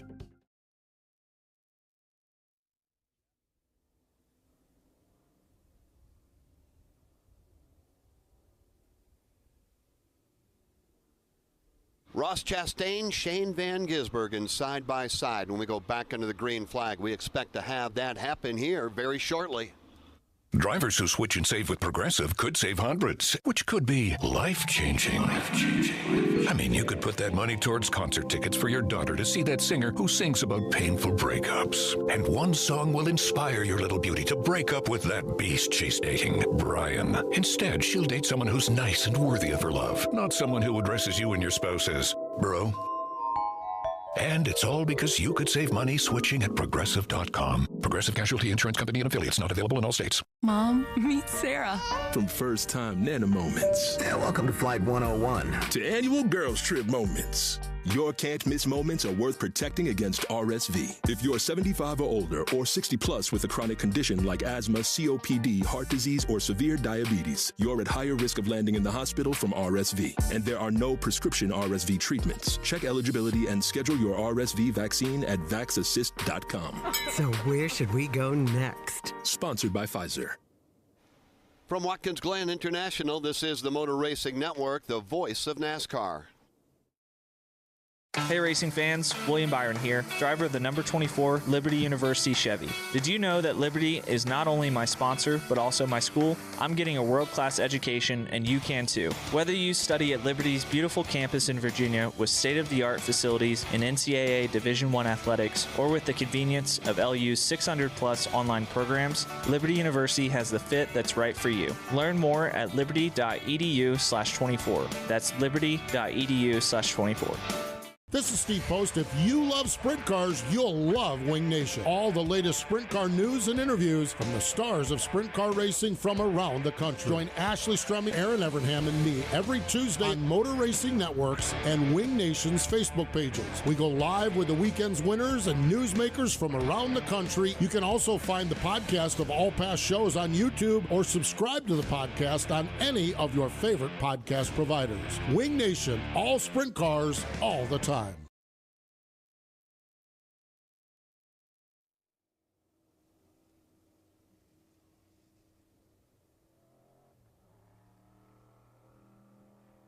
We are getting ready to go back under the green flag, and that will start stage number 2. Ross Chastain and Shane Van Gisbergen, Michael McDowell and Joey Logano among the top 4, getting ready for a Geico restart presented by Geico. Is your insurance playbook lacking? Switch to Geico and get all of your insurance coverage from one place. Go to geico.com today to get started. Field makes their way into turn number 7. Jesse Delavote will take the pace car to the pit lane. That's a beautiful black pearl white and red Toyota Camry XSE. It'll go on to the pit lane now. Shannon Bednarik on top of the flag. Stanfield makes its way into the Geico restart zone, and the green flag goes back in the air. Ross Chastain to driver's right, gets on the gas. Shane Van Gisbergen gives him all kinds of support, courtesy of the front bumper. They all stand on the brakes and head for the 90 in turn 1. Here comes Ross Chastain through the 90. He's going to come away with the lead, but not without a way to the outside challenge from Michael McDowell. McDowell went about 3 wide to the outside. Well, if there had been a car in between them, there wasn't. There was plenty of daylight. McDowell will go to second. Battle for third. Shane Van Gisbergen trying to hold off the advances of Joey Logano. Will settle into line in fourth atop the hill and onto the back straightaway, and now pull out of line and challenge for that spot again behind race leader Ross Chastain as they are under braking into the bus stop. It is Chastain out front, car length over McDowell, one more back to Shane Van Gisbergen, and then they stack up from fourth on back. Joey Logano with that position, and Zane Smith in fifth. Zane Smith right there trying to give him everything he can from that fifth spot back up front. Michael McDowell trying to make up some ground. Shane Van Gisbergen tried to make a big move early on. He's trying to regroup, now holding on to the third spot. But here comes Joey Logano through turn 6. Zane Smith single file to 7. Boy, Chris Buescher also working the outside off of turn number 6 to pick up a spot there. Tyler Reddick under the green flag overshoots or roughed up going into turn number 1. He goes to the tail. Chastain, McDowell, Van Gisbergen, Logano, Zane Smith, top 5. That's the way they run into the 90-degree right-hander, the S's. Ross Chastain has been able to get away by about 5, maybe 6 car lengths now. McDowell continues to ride in second. He's just half a car length up on Shane Van Gisbergen. 4 more back to Joey Logano. He's got a hip pocket full of Zane Smith. Zane Smith rounding out the front 5 right now and challenging Logano for position number 4 up the back straightaway. Stepped out of line but fell back into line by the time they got to the bus stop. It's Logano in 4th, Zane Smith in 5th. That battle for position just a couple of car lengths behind Michael McDowell and Shane Van Gisbergen in 2nd and 3rd. That's a hot battle for that second spot. Van Gisbergen looks to driver's left of Michael McDowell. Nothing there. McDowell stayed a little more on the race course and didn't go across the rumble strips. Holds on to that second spot. The white Chevrolet of Shane Van Gisbergen in 3rd. Joey Logano trying to hold off Zane Smith in 7th. Boy, another driver on the move is Ty Gibbs right now running 7th in his Toyota and looking really solid right there. Chastain, McDowell, Van Gisbergen, Logano, Zane Smith. That is your top 5, Alex Hayden. 26 down, 14 to go in the stage in the Go Bowling at the Glen. Yeah, I want to welcome to the broadcast good friend of the Motor Racing Network, Paul Dolshaw, Group Manager, Motorsports, Toyota Motor North America. Good afternoon. How are you today? I'm doing great. You know, it's a beautiful weekend here in Watkins Glen and one of the best tracks around. It really is. It is phenomenal. And you guys obviously pacing the field with the Toyotas all weekend long and coming off of a really cool thing that Toyota and you and your entire team have done. Kids in Need. You guys did this back in August. What is it and how successful was it? Yeah, our Toyota Service Centers partnered with Kids in Need program, and it's a great way for our dealers to help support kids that are probably underprivileged and underserved, giving them backpacks and school supplies so when they go off they have all the tools they need to do the best they can in their school year. And we made a great donation, minimum donation of $500,000. We're hoping it's going to be more based on the activity from an oil and tire rotations at our dealers. And then we had 40 dealers that also did $10,000 individual donations to the program. So all in all, a very, very well received program. You guys with Toyota do such a tremendous job with the community no matter what racetrack we go to. But another thing that's going on, and you and I were talking about it just a moment ago off air, the very first pit box coming on the pit lane here at Watkins Glen, the Toyota Mobility Pit Box. What a tremendous thing this is. Yeah, it's been definitely a passion project. Us being related to the Paralympic program for the last few years has really opened our eyes to opportunities for people in all conditions to be able to take in this sport of NASCAR that we all love, and for to be able to get people that have mobility issues or in wheelchairs up onto a pit box, give them the ability to see that and to feel that is fantastic. And it's great to see the smiles come off, and it's just you don't think a small thing like that can make such an impact, but it does. And you guys, we can't thank you enough for doing what you do with that. Now, this is Watkins Glen. You mentioned just what a venue this is and the setting it is, but it's a playoff race now, too. Toyota playoffs, Martin Truex Jr., great early on. Their strategy being played out right now. He's going to be one of the favorites when the checkered flag flies. Kind of assess where you guys are at with the playoffs. This never gets easier. You think it would. You come in with, almost a third of the playoff drivers, and man, this format and the competitions that is out there is just the hardest you will ever find. And to be able to come in and compete, and we've got some guys that are at risk a little bit, and we're trying to get them up there. But I got to hand it to NASCAR. The playoff format is tough. It is fair, but it is tough. And these competitors out here are making us run for our money. Paul, thank you again for all you and your entire team at Toyota do for the sport of NASCAR racing, and all the best today here at Watkins Glen. Yeah, I hope you guys enjoy the rest of this race and this beautiful weather we have with the best scenery at any racetrack, probably, I would say. And appreciate all you do for us. Paul Dolshaw, Group Manager, Motorsports, Toyota Motor, North America. Right now we are working lap number 28, soon to be lap 29, 11 to go in the stage. Ross Chastain continuing to show the way, but Shane Van Gisbergen is running him down. We'll get back to the track in a moment, but first, though, we need to pause 10 seconds for station identification on the Motor Racing Network.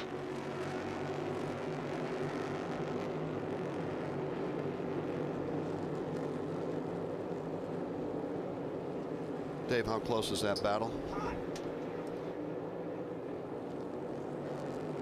Welcome back to Watkins Glen International. We've been watching an ongoing battle between Ross Chastain and Shane Van Gisbergen. They're running right together on the racetrack with 10 laps to go in stage number 2. Did you know that 1 in 4 vehicles on the road will need a new battery this year? Don't wait till it's too late to do something about it. Test your battery regularly, and if you need a replacement, Napa has you covered with a full range of long-lasting, high-performance batteries for every make and model on the road. So don't wait until your car won't start or you're stranded on the side of the road. Test your battery today or find the replacement you need at Napa locations nationwide, because it's our mission to keep you moving. Napa! Right now at Wendy's, you can get a small Frosty for $1. And literally everyone is going. The car behind you, going to get a $1 Frosty. The car ahead of you, already had one, going for a second. The person who cut you off earlier, you guessed it, $1 Frosty. Maybe it's all a sign for you to go get one. Just don't cut anyone off. No one likes that person. The iconic Frosty for $1, gotta be Wendy's. Limited time only at participating U.S. Wendy's. Not valid in a combo. Prices may be higher in Alaska, Hawaii, California, and via third-party delivery. Chastain, Van Gisbergen, McDowell, Logano, and Zane Smith. Top 5, 9 to go in the stage from Watkins Glen International. This is the Motor Racing Network, the voice of NASCAR.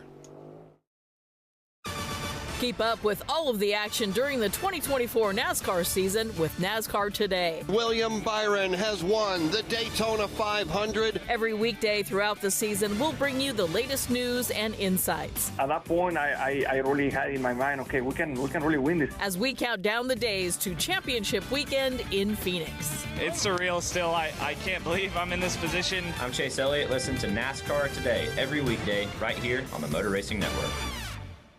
Relive the thrills of over 50 years of NASCAR racing with the Motor Racing Network's classic race. 36th Annual Southern 500. They come down to the start-finish line. Bill Elliott and David Pearson get down. We dig into the MRN audio vault for unforgettable races and moments. Dale Jarrett's got the lead. Earnhardt's not going to get him. Dale Jarrett is going to win the Daytona 500. Available on MRN.com and podcast platform. Alan Kulwicki out of turn number 4, the new Winston Cup champion. He does it across the line. MRN Classic Races.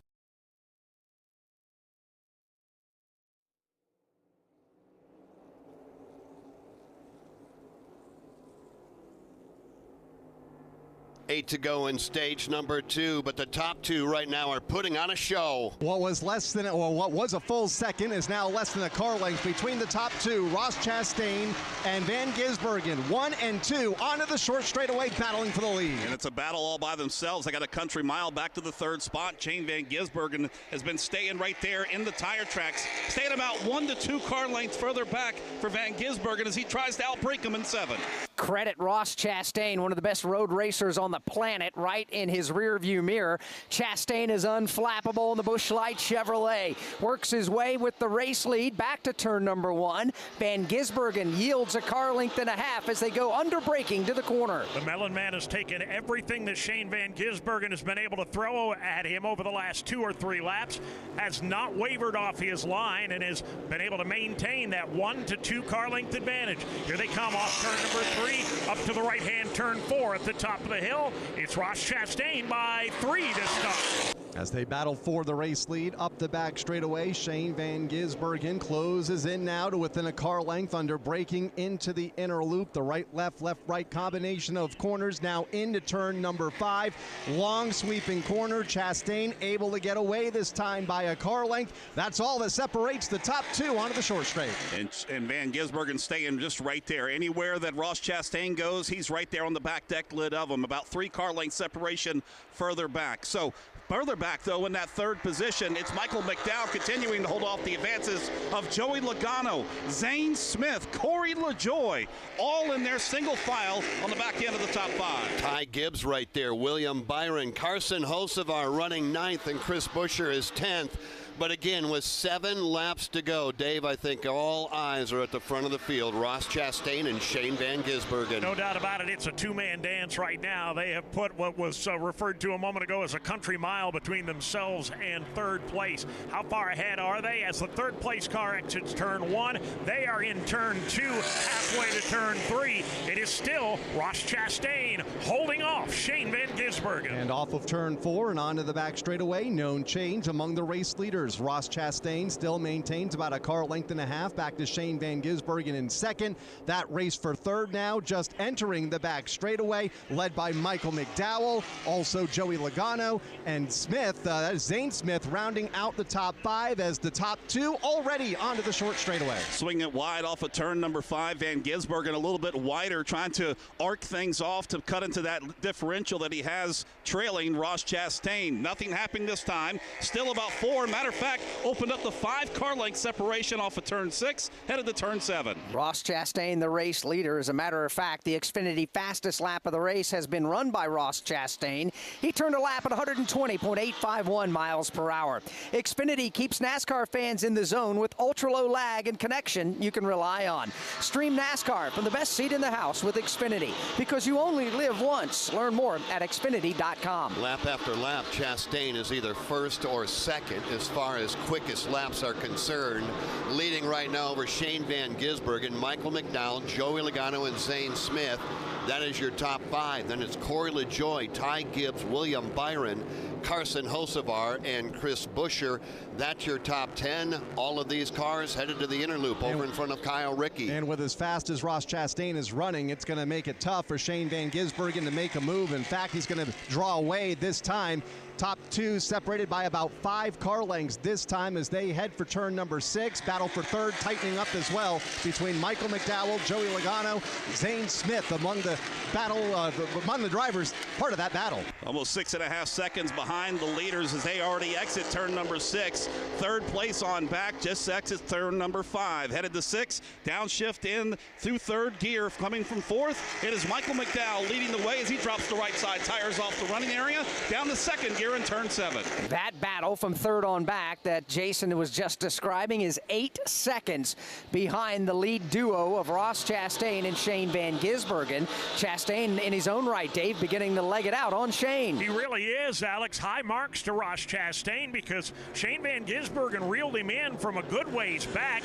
Looked like he was going to be able to put some real pressure pressure on Chastain for the lead, but the Melon Man now has pulled away by 10, maybe 12 car lengths. And it was just about a car length and a half or 2 car lengths just a couple laps ago. So Ross Chastain on the move here over the last couple of laps through the bus stop. Draws away again. Shane Van Gisbergen still unchallenged in that second spot. Then a large gap back to the race for third. Now just entering the bus stop, led by Michael McDowell, Joey Logano, Zane Smith, and Corey LaJoie. They are tightly bunched from third on back.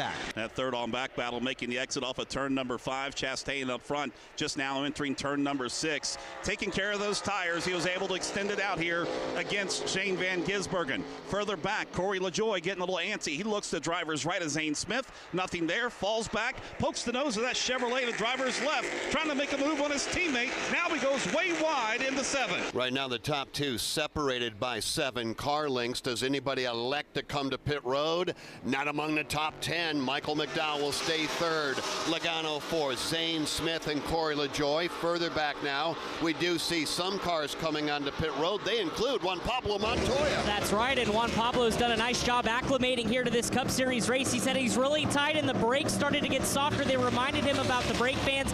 4-tire routine change, Sunoco fuel. Chris Buescher in as well. Really likes his race car, but cannot have any lateral grip going up the steep post. Anybody by you? Yeah, last lap down it was Daniel Suarez. Here's Justin Haley. Here's Brad Keselowski. Here's Eric Jones getting pit service. This is lap number 36. Kyle Larson is in as well. Larson going to be 4-tire Sunoco Racing fuel, and they just continue to play the strategy here. Now working toward the end of the race. Kyle Larson is down and away. With 3 laps to go, that ongoing battle for the lead continues between Chastain and Shane Van Gisbergen. McDowell continues to hold on to third. Right now, let's give you a mid-race update brought to you by Pfizer. As we run with 3 laps to go now in stage number 2, Ross Chastain's the race leader. Martin Truex Jr. won stage number 1. He was followed by Alex Bowman and Chase Briscoe. We've had 3 leaders among the ones that have taken turns at the top of the field. 3 lead changes, only 2 caution flags, and right now, a host of race cars on the pit lane. Chris Wilner. Absolute chaos here on the pit lane. Christopher Bell coming in. They really didn't like the race car at the start of this run, slowly chipping away at it. Another air pressure adjustment, 4 tires and fuel. Austin Cindric, they called pitting Wednesday. Here he is a couple laps from the end of the stage. 4-tire routine change, also air pressure, and a slight track bar adjustment. Tyler Reddick, I should say, is in as well. His Toyota pushing through the bus stop. Seat post. Chase Elliott brings his car Trouble in. further back in the field in turn number 6. It is Daniel Suarez blowing the corner, drops the back wheels off in the pea gravel. He is stuck over here in the corner for Daniel Suarez on a lazy spin on the entrance of the corner. But we stay under the green flag, and these pit stops now concluding. Austin Dillon pulling away, Tyler Reddick pulling away, Daniel Suarez stuck in the pea gravel, and now we're getting a caution. Pit road is closed. All that pit road activity now will come to an end as Ross Chastain and Shane Van Gisbergen come across the line and see the yellow flag waving. Yeah, they do. They were battling hard for the lead in turns 6 and 7. Van Gisbergen looked like he was ready to make his move. However, the caution flag flew just before they exited turn number 7. That will close pit road immediately. And if you think back just prior to the end of stage number 1, Ross Chastain peeled off the racetrack and came to pit road. You got to wonder if he was going to do that again this time. Yeah, absolutely. He won't have the opportunity now.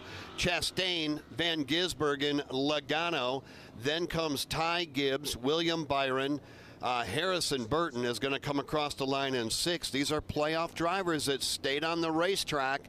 And again, Alex earning the valuable playoff points. Burton 6, Briscoe 7, and Alex Bowman among playoff drivers in 8th. Yeah, and another playoff driver with another pit road problem. Brad Keselowski had a speeding penalty on his first pit stop. This time on their pit stop, one of the wheels came off of the race car while on the pit lane. I'm sorry, it was a loose tire, loose wheel for Brad Keselowski. So that was a big problem that they had on this pit stop exchange for Brad Keselowski. Boy, the tire just flat got away. that's just going to be Brad just having to continue to work from the tail end of the field. It's been a long day, uneventful day for Brad so far. The same thing can be said for Kyle Larson and Tyler Reddick and some of the others that we expect to see running at the front of the field lap after lap. Todd will get your thoughts here in a moment. Alex, right now, let's take a look at the movers and losers presented by Craftsman. Take advantage of special deals of the race. Right now at Ace Hardware, visit Craftsman.com. Another playoff driver with a pit road problem. Kyle Larson and his team had an interference penalty, so he'll restart at the tail end of the field on this next restart. So playoff drivers having issues today, whether it's being swept up in a crash early on or having problems on the pit lane. This is not the way you want to run Watkins Glen. Boy, the movers and losers are big on both sides of the equation. Since we went back under the green flag on lap 23, Ryan Preece up 24, Denny Hamlin up 22, Bubba Wallace up 20. On the other side of the equation, Daniel Suarez stuck in the pea gravel over in turn 6, down 32, Eric Jones down 21, and Chase Elliott down 20 so far. Yeah, you think about the playoff drivers that have had the problems. Ryan Blaney will finish dead last today after being swept up in the opening lap crash over on the inner loop. He lost steering and will finish 38th. Denny Hamlin got swept up in that crash. We had Daniel Suarez now, the latest playoff driver, to spin over in the pea gravel. He's got to be pulled out of there. Tyler Reddick went for a spin in turn 1 a bit earlier on a restart. And then Brad Keselowski with not one but 2 pit road issues. And now Kyle Larson faced with a pit road problem. He'll restart at the tail end of the field. Playoff teams having issues today. Yeah, once we get through stage number 2, we'll reset the points, tell you where your favorite driver is at the moment. They are moving all over the place. Ross Chastain and Shane Van Gisbergen run 1-2, and there's some similarities among those 2 race cars? Yeah, there is. I mean, Van Gisbergen driving for Colleague Racing, but it has been announced that he will drive full-time next year at Trackhouse. So Dave Moody, effectively first and second teammates. Yeah, it's been a really good weekend for Justin Marks, the owner of Trackhouse Racing already. Connor Zilich, who is under contract to that team, winning the ARCA and Xfinity Series races yesterday here at the Glen. Ross Chastain having a very solid run, and until a minute ago, Daniel Suarez was in it to win it as well. Yeah, for sure. Let's get an update on that area. It was turn 6 where Suarez went off in front of Jason Toy. Yeah, he got it up over top of the berm, which basically outlines turn number 6 to driver's right, and when he did, it just broke loose on him and just did a lazy spin. The unfortunate part of it, the back wheels, especially the right rear, just went across the pavement into the pea gravel, which is basically about 6 to 8 inches deep of gravel that slows race cars down to keep them out of the wall over here over the high-speed corner in turn number 6. So he got it in there, could not get it out. The tow truck came out, and were able to pull him out pretty quickly. Had a flat as he pulled away here to go down the pit lane. Well, Tyler Reddick, we're finding out, may have gotten some damage on that exchange as well. Some potential damage to the back of the Tyler Reddick car, who's already had an eventful afternoon. Yeah, he went off in turn number 1 trying to work 4 wide and pick up positions going into that 90-degree right-hander. Sometimes it works, Todd, and other times you damage your race car. Yeah, unfortunate situation here for both of those guys, and really unfortunate for the 2 fastest cars of the day in Ross Chastain and Shane Van Gisbergen. They had driven out to an over 9-second lead over 3rd and 4th place, a battle that Joey Logano and Michael McDowell had going on. This is going to put everybody that just stopped at 3 to go on essentially on stickers, because we've gone caution here. There's going to be no tire advantage. It's going to be interesting to see how these 2 can, wrestle their way back through the field. You have to adjust and adapt after your strategy goes awry by no fault of your own after the Daniel Suarez spin and subsequently getting stuck down there in the pea gravel. The field is coming to the green and white checkered flag. Top 10 will earn stage championship points. And a look at the top 10 and who will earn these points in the stage is presented by Sunoco. From fueling your favorite NASCAR teams to filling up at the pump, Sunoco Sunoco is trusted to help vehicles perform at their peak. Sunoco, performance is what we do. 31-year-old driver from Elva, Florida, Ross Chastain, will see the green and white checkered flag. You'll also see the caution flag waving at the same time. Chastain scoring the Stage 2 win over Shane Van Gisbergen, Joey Logano, Ty Gibbs, and William Byron. That's your top 5. The rest of the top 10, Harrison Burton, Chase Briscoe, Alex Bowman 9th, Ryan Preece, and Denny Hamlin was 10th. To show you how easy it is to file a claim with Geico, we hired a Shakespearean actor. Oh, woe is me. Wherefore are thy claims help when I hadst a fender bender? Pardon the interruption, but when you file a claim with Geico, your claims team will be in touch right away. But willest they forget about me later when thou needest updates? No. They'll always be there to, helpeth you out. Well, I suppose that I should bemoan something else, like my lactose intolerance. Oh, whyest must dairy disagree with me so savagely? Geico. Great service without all the drama. Xfinity here. How can we help? Hi. My daughter invited her entire class to her birthday party. Can my Wi-Fi handle it? Oh, well, at Xfinity, our latest gateways have tri-band Wi-Fi technology, letting you connect hundreds of devices at once. So if all the kids are watching stuff on their phones, well, their parents are sharing videos online. Yep, they can all do their thing and party their way. Oh, we are gonna need a bigger cake. Xfinity. Bring on the good stuff. Go to Xfinity.com to learn more. Restrictions apply. 40 down, 50 to go, Stage 2 complete. We should have some pit stops coming up for you shortly from Watkins Glen International. This is the Motor Racing Network, the voice of NASCAR. Attention! Have you racked up $10,000 or more in credit card debt? Are you barely getting by making minimum payments? With credit card debt reaching all-time highs, National Debt Relief is notifying consumers about significant debt relief options currently being made available to help those with overwhelming credit card debt. These options may reduce a large portion of credit card debt for those who qualify. You don't need to declare bankruptcy or take out a consolidation loan, and you may only have to pay back a fraction of what you owe, even if you have bad credit. National Debt Relief has already reduced the credit card debt for more than 550,000 consumers, so don't wait. If you owe $10,000, $20,000, or even $100,000 in credit card debt, you can now take advantage of this financial debt relief as the cost of living continues to skyrocket. To check what debt reduction you may qualify for, call 800-885-6688. 800-885-6688. That's 800-885-6688.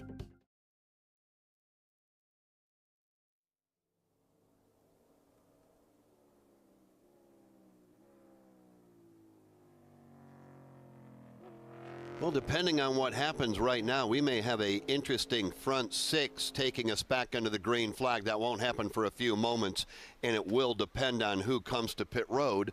We expect to see Chastain and Van Gisbergen. We expect to see Logano and Gibbs, William Byron. Now, who else pits? Who stays out?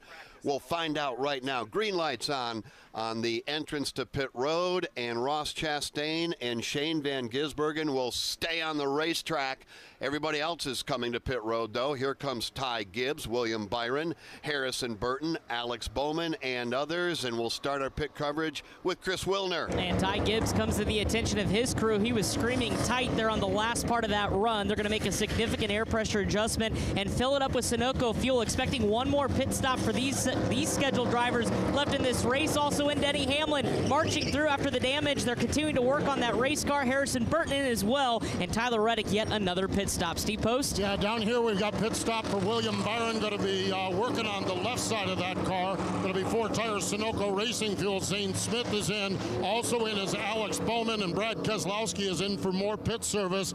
In reference to Ross Chastain, they were set up to come down pit road when the caution came out. So that caution, very unfortunate from him in the timing standpoint. I believe they're going to go and do this on one stop only. Fuel window is about 37 laps, and they feel like one stop and hanging on to track position is better than 2 stops. And so I believe that is the game plan for Phil Surgeon and Ross Chastain with that fast race car at the front of the field. Speaking of track position, Kyle Busch, the beneficiary of the free pass. Kyle Busch gets back on the lead lap. Just like a pit crew helps a driver reach victory lane, Ally helps you reach your financial goals. Ally has tools like savings buckets to keep your savings on track and savings boosters to put a little extra gas in your tank. Visit Ally.com to learn more about how you can grow your money fast. Savings buckets and boosters are features of the Ally Bank savings account. Ally Bank, member FDIC.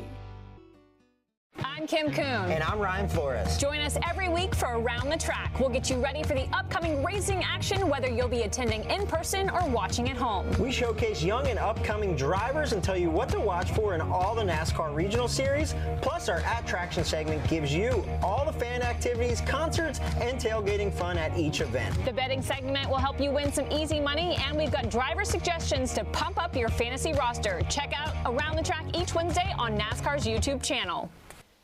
From Watkins Glen International, this is the Motor Racing Network, the voice of NASCAR. Do you have an unused car, truck, motorcycle, boat, or RV taking up space? Put it to good use by donating it to the NASCAR Foundation. Proceeds help fund medical resources for children in our racing community. Your wheels can heal. Call 844-NASCAR-9 and we'll come tow away your vehicle for free. The process is quick and your gift is tax deductible. Call 844-NASCAR-9 to donate your vehicle to the NASCAR Foundation today. Your donation will help our children survive and thrive. Feel like you're in the driver's seat and never miss a second of the race action with Racing Electronics. Racing Electronics scanners allow you to listen in on uncensored audio from your favorite drivers, spotters, and crews the entire race. Hear team strategy with critical passes, dangerously close calls, and all the pit stop drama. To learn more, visit them at racingelectronics.com. Be race ready. Be RE equipped.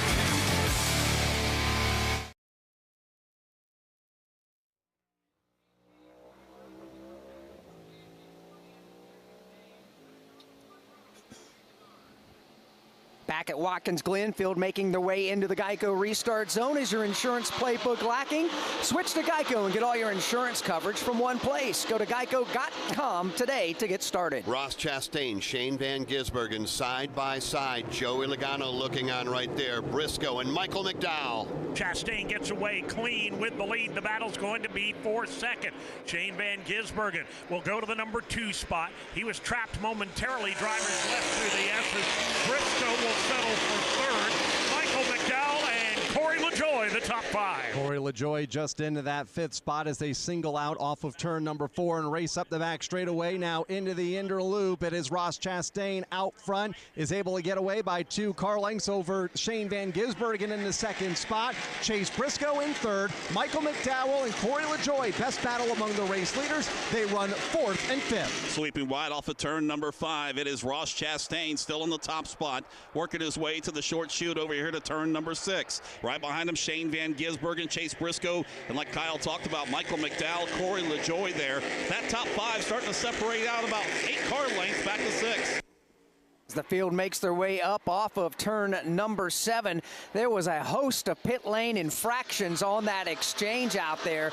A lot of cars had to go to the back of the field. A 3rd pit road problem for Brad Keselowski. They had a tire violation. Zane Smith got busted for speeding after running top 5. You had Daniel Suarez, Bubba Wallace, and Tyler Reddick having to go to the back of the field for pitting too soon. Now, the interesting part of that for Bubba Wallace for pitting too soon, his boss, Denny Hamlin, then was able to gain a spot and earned a stage point. And that's what he needed right now. It's been a tough start for Denny Hamlin, not so for Ross Chastain, Kyle Rickey, as he shows the way down the back straightaway. Been a Ross Chastain kind of day, at least so far in the first half of this race, and he is able to break away by a couple of car lengths over Shane Van Gisbergen as the race leader. Chase Briscoe in a heated battle from 3rd on back. Michael McDowell is right there, as is Corey LaJoie in 5th. Fresher set of tires with Michael McDowell. He goes way wide off of turn number 5, trying to arc the corner coming down the stretch. Makes up a little bit of ground with Chase Briscoe. Briscoe in the blue and white Ford. It's the green and white Ford for Michael McDowell as McDowell looks to driver's right in 7. McDowell getting racy in turn number 7, finds the room he needs down to driver's right. However, can't get the power applied. Chase Briscoe hangs on to the number 3 spot. McDowell falls back in line again. Corey LaJoie is just patiently waiting, just waiting to see which lane will open up. up. A little bit further back last time by, Juan Pablo Montoya just continues to impress. He made a pass coming up through the S's on Joey Logano. That was for the number 8 position. He has pulled away now from Joey by about 7 or 8 car lengths. As a matter of fact, Joey's going to lose another spot. Noah Gregson overhauls him. Logano falls back into the clutches of Martin Truex Jr. Battle just into the top 10 at the top of the hill and off of turn number 4. Martin Truex Jr. trying to get around Joey Logano as they enter the inner loop. The race leaders are already in turn number 5. Ross Chastain, Shane Van Gisbergen separated by about 3 car lengths. And just like before, the front 2 pulling away from 3rd on back. Now a challenge and change coming off of turn number 5. A bold move by Chase Briscoe. He went way wide off the corner, cut it back across the nose of Michael McDowell to take over the 3rd spot. They worked their way single file through turn number 6. Carson Hocevar trying to get into this battle through 7. 45 down, 45 to go. We are halfway in the Go Bowling at the Glen, and Ross Chastain has now led 40 circuits. Shane Van Gisbergen, Briscoe, McDowell, and LaJoie. That is your top 5. Juan Pablo Montoya, you heard Dave talking about him a moment ago. Kart IndyCar Series champion returning. The last time he was behind the wheel of a Cup Series car was 2014, a 7-time Formula One winner. Go Bowling at the Glen. Alex Hayden, Ross Chastain out front. Gives us a chance to visit with our good friend John Harbuck, president from Strike 10 Entertainment. How you doing today? Hey, doing great, Alex. Thanks for having me. Just a great weekend. Unfortunately, our car got knocked out quick, but hey, it's why we do the entitlement here at Watkins Glen, because we just bring a lot more to the table than just having a car riding around. Well, let's talk about that a little bit, because you are the entitlement sponsor of the Go Bowling at the Glen. This whole weekend has just been outstanding, but you've been on some race cars all weekend as well. How does that come about, and what's the importance of doing that? Well, you know, demographically, our bowlers and NASCAR fans are the same consumer, right? So we have been in this sport since 2013. We started out at Pocono. We moved our way here. We've been here 7 years. So when you look at the success that we've had in building our brand and utilizing this great national platform to just remind people to go bowling, and that's why we do it. And we see that all the time, because you guys have just a wonderful setup in the Midway yet again this year. Was able to walk by, stick my head in there and look around for a little while. Fans are absolutely loving. What all kinds of things did you have for race fans here this weekend? Well, we had 2 bowling lanes. We had some other partner activations inside the Go Bowling fan tent.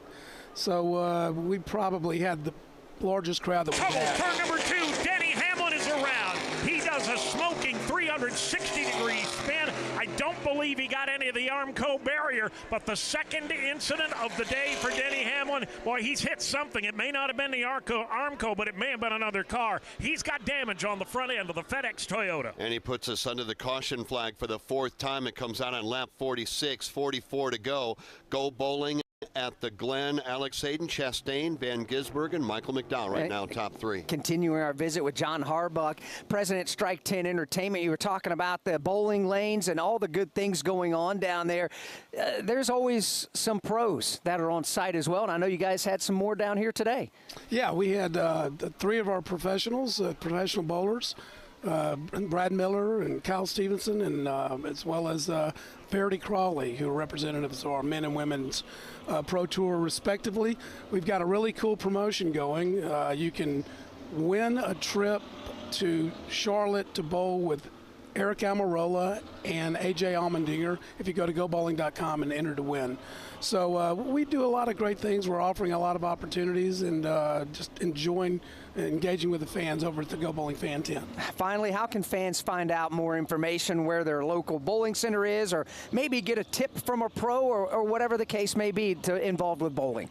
Yeah, you can always go to gobowling.com. That's what we're encouraging our fans and NASCAR fans to do. We have 3,400 bowling centers all over the United States, so there's always a place to go bowling. So we're just glad to evangelize the sport of bowling through our NASCAR partnership. Always fun to see you. Thanks again for all you and your team do. Alex, Jeff, you and Jeff, thank you guys. Appreciate you. Absolutely. You. John Harbuck, President, Strike 10 Entertainment. We work under the caution flag. 3 wide up through the S's is never going to work. Denny Hamlin was to the very outside. outside of a battle between Brad Keselowski on the inside. Kyle Larson was right there. They made contact, and then heavy contact for Denny Hamlin into the barrier that Dave Moody describes. He's on pit road. We'll check there when we come back. To show you how easy it is to file a claim with Geico, we hired a scary movie victim. Oh no, a tree fell on my car, and there's only one thing to do. Trip over my own feet and pull myself across the lawn while yelling help at a barely audible volume. Sorry to interrupt, but you filed a claim with Geico, so you've got a designated claims team to help you. This Geico sounds suspiciously reassuring. Are you sure I don't end up getting surprised with an unexpected twist? Just that your Geico team will always be there to keep you updated. No! What is it? Oh, nothing. I just didn't see that coming. Geico. Great service without all the drama. Mom, meet Sarah. From first-time Nana moments. Yeah, welcome to Flight 101. To annual girls trip moments. Your can't-miss moments are worth protecting against RSV. If you're 75 or older or 60 plus with a chronic condition like asthma, COPD, heart disease, or severe diabetes, you're at higher risk of landing in the hospital from RSV. And there are no prescription RSV treatments. Check eligibility and schedule your RSV vaccine at vaxassist.com. So where should we go next? Sponsored by Pfizer. 42 to go. We continue to work under the caution flag. From Watkins Glen International, this is the Motor Racing Network, the voice of NASCAR. From the infield garages to the race shops, NASCAR Hot Pass is your all-access ticket to the latest news from the sport. Well, we got them down, now we put our foot on them. And that's the attitude you got to have. I don't think it's a move that can have any success at Martinsville. I still don't know why it worked. Stay up to date with all of your favorite drivers all year long. Get to the Final Four is what every driver in NASCAR's goals are. NASCAR Hot Pass, weekday mornings from the Motor Racing Network. Give us a follow. The Motor Racing Network is on Facebook, X, YouTube, and Instagram. We've got links to all our podcasts, MRN Radio Race broadcasts, and NASCAR news and information. Video podcasts on MRN's YouTube and Facebook. On X, use the hashtag AskMRN to connect with us and our award-winning race announcers. Give us a like, post a comment, share a podcast. Just search for MRN Radio. The Motor Racing Network on all your favorite social media outlets.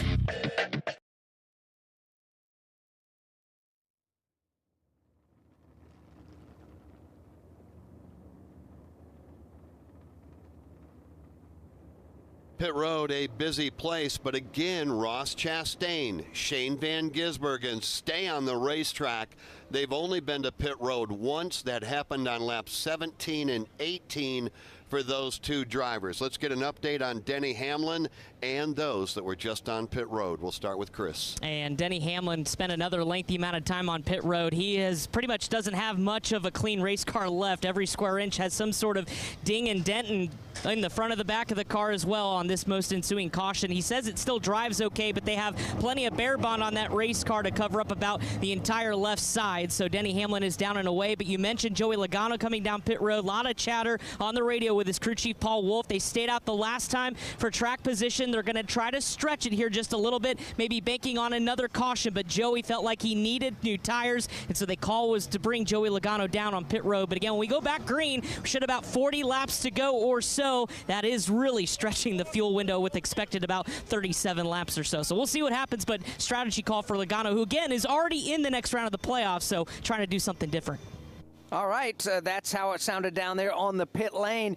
Now, you look at this and the way this is playing out right now, Jeff, Daniel Suarez gets back on the lead lap. He was the only car one or more laps down, so all cars still running. 35 of the 38 starters are now back on the lead lap. With 41 to go, let's take a look at the keys to winning today or revisit them, presented by Progressive Insurance. Insurance for motorcycles, boats, and RVs. Protection on the road and on the water. See how much you could save at 1-800-PROGRESSIVE and Progressive.com. The keys to winning brought to you by Progressive Insurance. Austin Cindric gave those to us back on NASCAR Live at race day. It was all about the tires and tire conservation and what the strategy was going to be, and we've seen a lot of different strategies employed here today. And obviously here at Watkins Glen, to have some success, you got to stay out of trouble, knowing that restarts are going to be crucial, and you got to keep the car on the racetrack. Everybody's done a fairly decent job, but we have had quite a few wrecked packed race cars today. Before we go back under the green flag, crew chief, you have been burning up pen after pen after pen, going through paper over there, trying to keep track of strategies and those that are coming and going. What are we following right now? I feel like there's guys here that probably on the edge of their window. Joey's been a great one to save. We've seen him win fuel mileage races, the 2 races he's won. So maybe they're in a window, but I feel like everybody's just outside the window. We've got to have one more stop for at least a little fuel. Here they come to the line. There'll be 41 laps to go in the Go Bowling at the Glen. Pace car hits the pit lane. Ross Chastain to driver's right. Shane Van Gisbergen driver's left. Green flag goes back in the air. What a jump by Ross Chastain. He'll get away and clear the entire field. Now under braking, Van Gisbergen takes a peek to the outside. He's been untouchable on restarts today, has been Ross Chastain. He is yet again. The challenge is going to be for second place. Michael McDowell drives it in hard. Driver's right on Shane Van Gisbergen. Can't hold the spot up through the S's.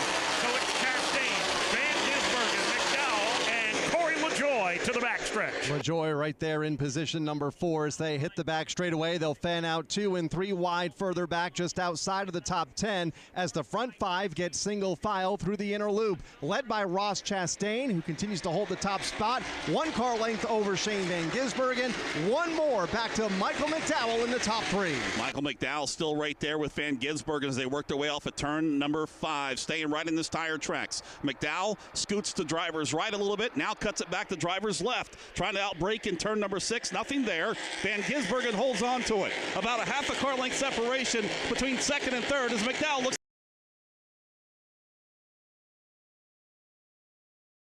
again towards the inside. For the top 2 drivers are doing this on old Goodyear Racing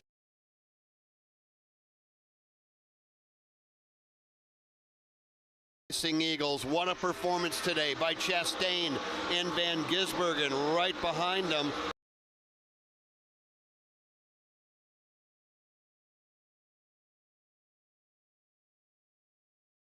Exit from turn 1 will pull away by a car length up through the S's. Van Gisbergen has 2 over McDowell. 1 more back to Corey LaJoie. Right on his back bumper is Chris Buescher. Here comes Chris Buescher.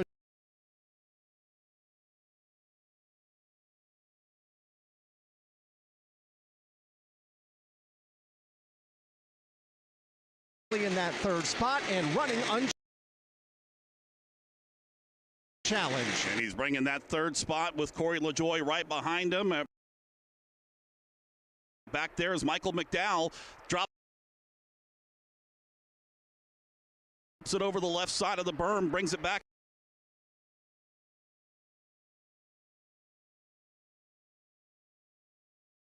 The 3rd place Michael McDowell car. Front 5 right together on the track. It's Ross Chastain, Shane Van Gisbergen, Michael McDowell, Corey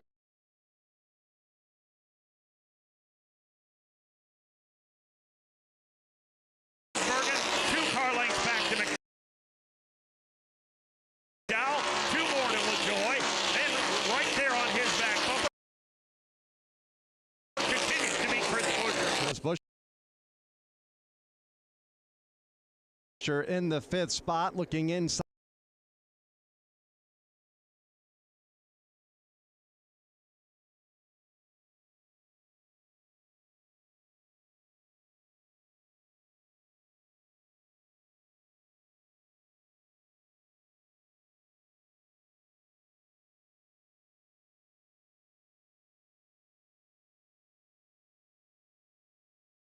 Shoot the turn number 6. Chris Buescher in that 5th spot. He's trying to give every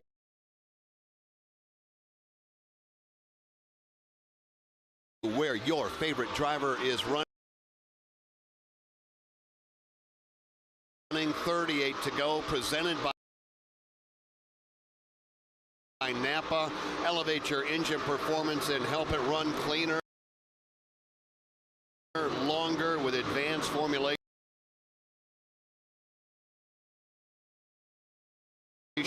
and protection of Napa full synthetic engine oil, available at Napa locations.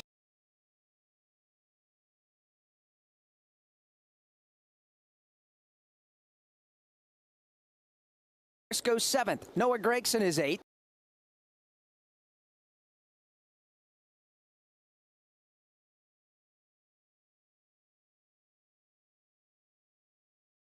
The rest of the top 20, Alex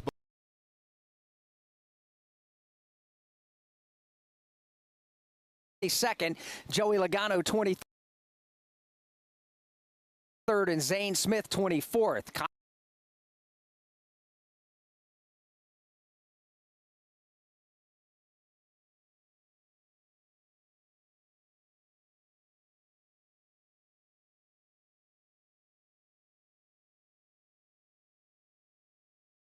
Fifth, 35 cars running, 35 cars on the lead lap, out of the race.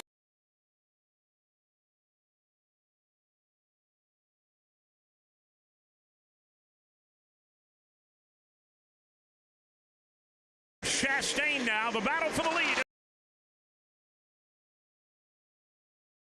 As they hit the top of the hill in turn 4. Looking to perhaps build a run under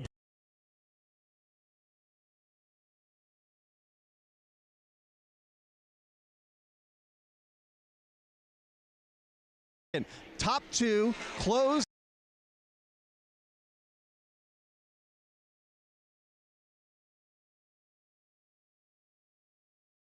Van Gisbergen looking to drivers right. Nothing there once again. Led 49 combined laps today. He's just led his 49th lap here this afternoon, but he's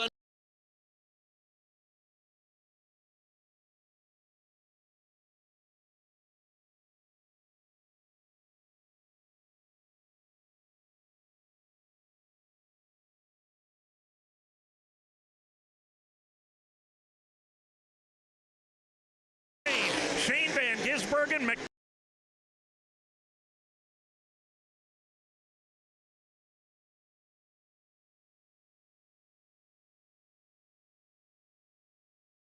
his tire tracks, second place car, Shane Van Gisbergen. Then the battle for third, 2 lengths back. Michael McDowell has that position for now over Chris Buescher. Shane Van Gisbergen with a great run through the middle of turn number 5, trying to set up the exit of turn number 5. Doesn't pay off. Ross Chastain opens up another couple of car lengths on him back into turn number 6. Another great battle for that third spot. Michael McDowell, Chris Buescher, a pair of Fords as Buescher looks to driver's right. Chris Buescher getting and try to challenge again. Buescher drops back into the 4 spot and will try again. Behind them about 2 more car lengths. Corey LaJoie beginning to feel the heat from Carson Hocevar. Great run by Hocevar after starting dead last on the field. Closer to the front of the pack, Chris Buescher does get the job done. He drives past McDowell, move Buescher to the 3 spot. One of the fastest cars on the racetrack, if not the fastest right now for Chris Buescher.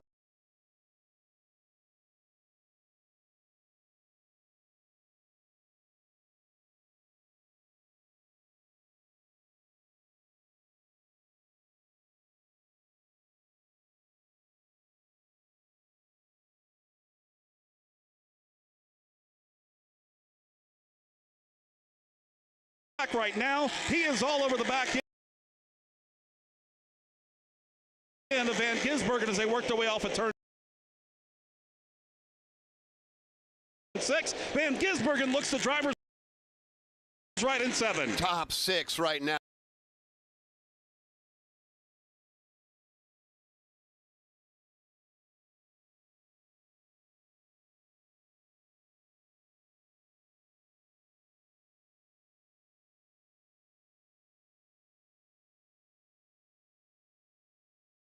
Automobiles now are essentially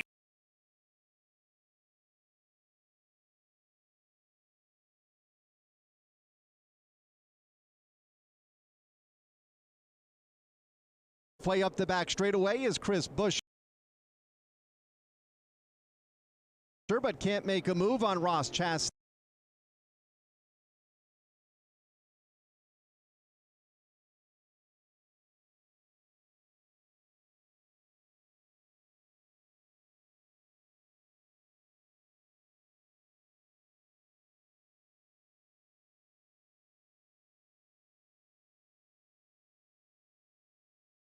Line to get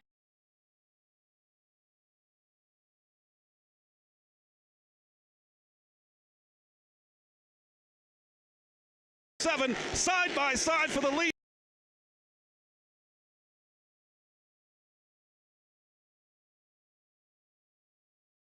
Puts the crosshairs on the back bumper for the Shane Van Gisbergen machine.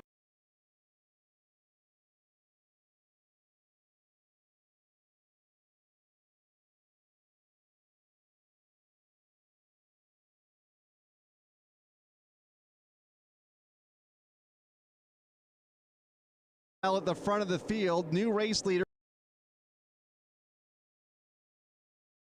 Chris Buescher beginning to tiptoe.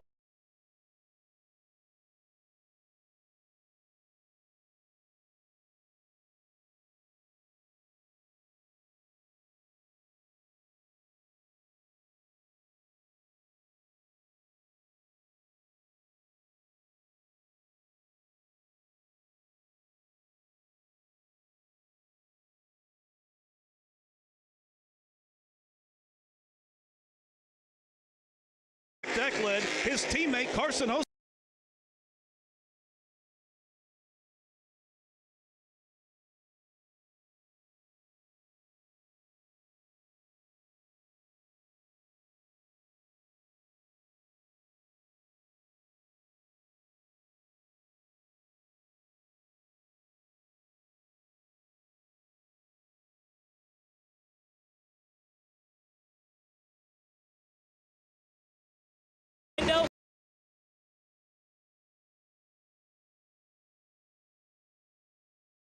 Sunoco fuel, he was happy with the run, but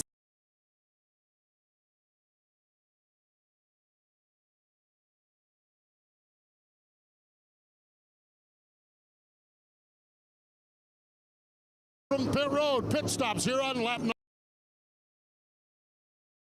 number 58, Chase Briscoe.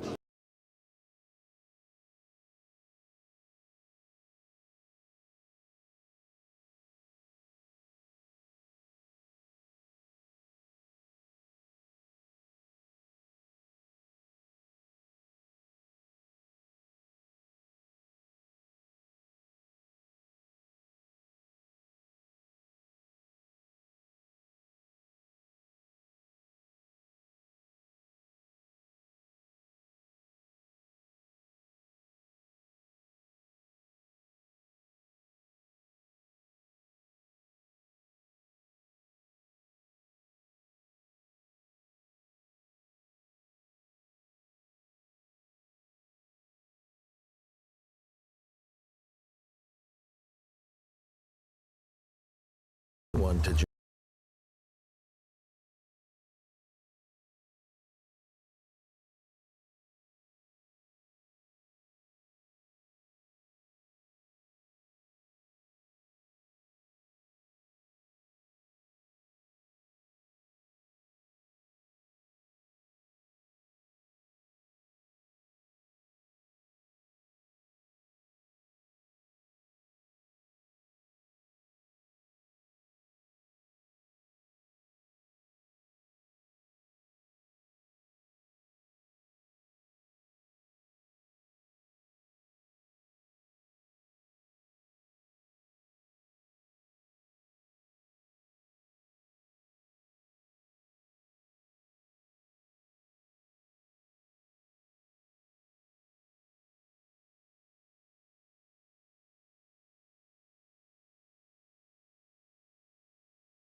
Gordon, is there a favorite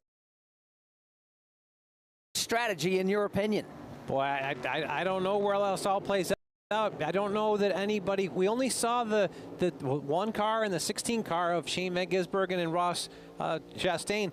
They only went 28 green flag laps on that last set of tires by my count. So here you have to go a little longer than that. They paid the penalty there late in that run. I don't know what's going to happen at the end of this race. Right now, Chastain back in 24th and Gisbergen right behind him in 25th. They've got work to do, but again, a number of cars still need to come to pit road. Noah Gragson was third. He's on pit road. Here comes Eric Jones, Chase Elliott. Let's cover the stops. Noah Gregson's headed towards Steve Post. Yeah, Noah Gregson's had a very solid day here, been in the top 10 all day long, and here he is in the Bed Bath & Beyond colors on the Ford Mustang as the crew around to the right side. Just a solid stop is what they're looking for. 4 tires, Sunoco Racing Fuel. 2 pit boxes in front of them. Chase Elliott is in. Going to be 4 tires, Sunoco Fuel. Noah Gragson stalls the race car. And won't go into gear now. The car will not go into gear. A mechanical problem for Noah Gragson. Now it finally does, but a lengthy pit stop for Noah Gragson. Tough break for Noah Gragson as we work a cycle of green flag pit stops. The first to come in were Ross Chastain and Shane Van Gisbergen. Currently, they are 23rd and 24th, respectively. It's worth noting, though, Chris Buescher and Carson Hocevar also came to pit road a few laps later. Chris Buescher is 20th and Hocevar's 22nd, so they both got out after the pit work sooner than Chastain and Van Gisbergen. Having good pace when Van Gisbergen and Chastain came to pit road. Those two got laps out there. They got themselves in a position to cycle forward. And same with Daniel Hemrick. More on that in a moment. Martin Truex Jr. is on pit road. Last time he was on pit road was lap 36. They stretched it, like Todd Gordon said, to fill it less with fuel. Already he's down and away for MTJ. Now Josh Berry is on the pit lane, and Steve Post, here comes Alex Bowman. The purple Ally colors on the Chevrolet crew around to the left side of it. It's been a solid day for Bowman. He got shuffled back with track position.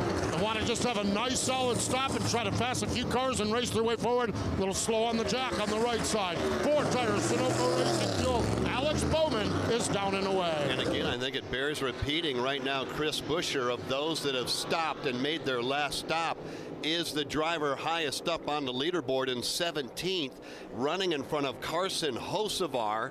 Then you get back to Chastain, then you get back to Shane Van Gisbergen. So a lot is going to unfold here as Michael McDowell stays on the racetrack. He leads. It comes across the line.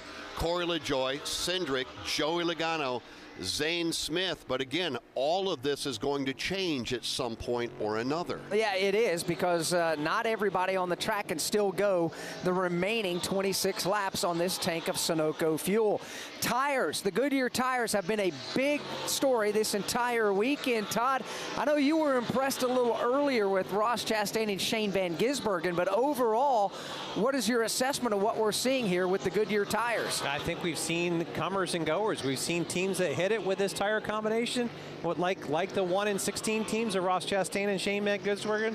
We've seen other guys that have really struggled to have long run pace with this. I think it's made the racing really interesting. Right now, Michael McDowell out front and cutting some very fast laps. As a matter of fact, let's take a look at the Xfinity fastest lap of the race, run by Michael McDowell, a lap at 119.640 miles an hour for Michael McDowell. Xfinity keeps NASCAR fans in the zone with ultra low lag and connection you can rely on. Stream NASCAR from the best seat in the house with Xfinity, because you only live once. Learn more at Xfinity.com. McDowell's lead over second place Corey LaJoie is right at 3 full seconds.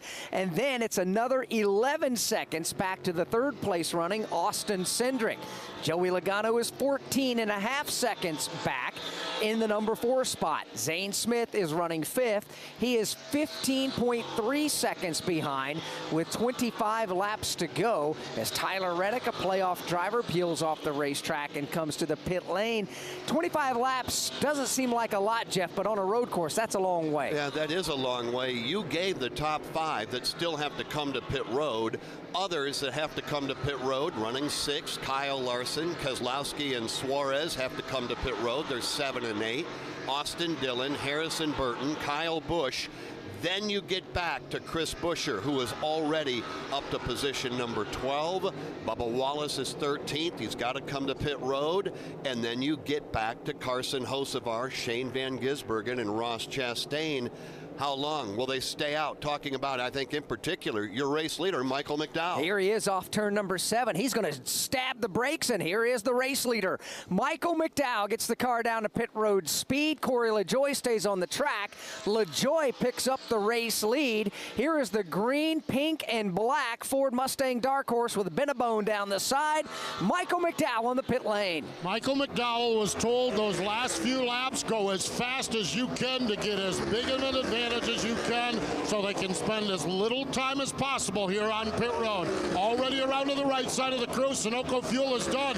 The body language says that was a good-looking pit stop. They accomplished what they did. McDowell, 45 miles per hour. There he goes back out onto the speedway. We'll see where he cycles in with the rest of the front runners. Trip Row presented by Wendy's. Wendy's bacon or sausage breakfast burrito is everything you want, all rolled up into a warm tortilla. If it's a full-blown breakfast, got to be Wendy's at participating U.S. Wendy's. Corey LaJoie inherits the race lead after Michael McDowell came to pit lane. Austin Cindric now is second. Joey Logano is up to third. Zane Smith will now be fourth, and Kyle Larson will round out the top 5 down to 24 laps to go. Now, let's pause 10 seconds for station identification on the Motor Racing Network.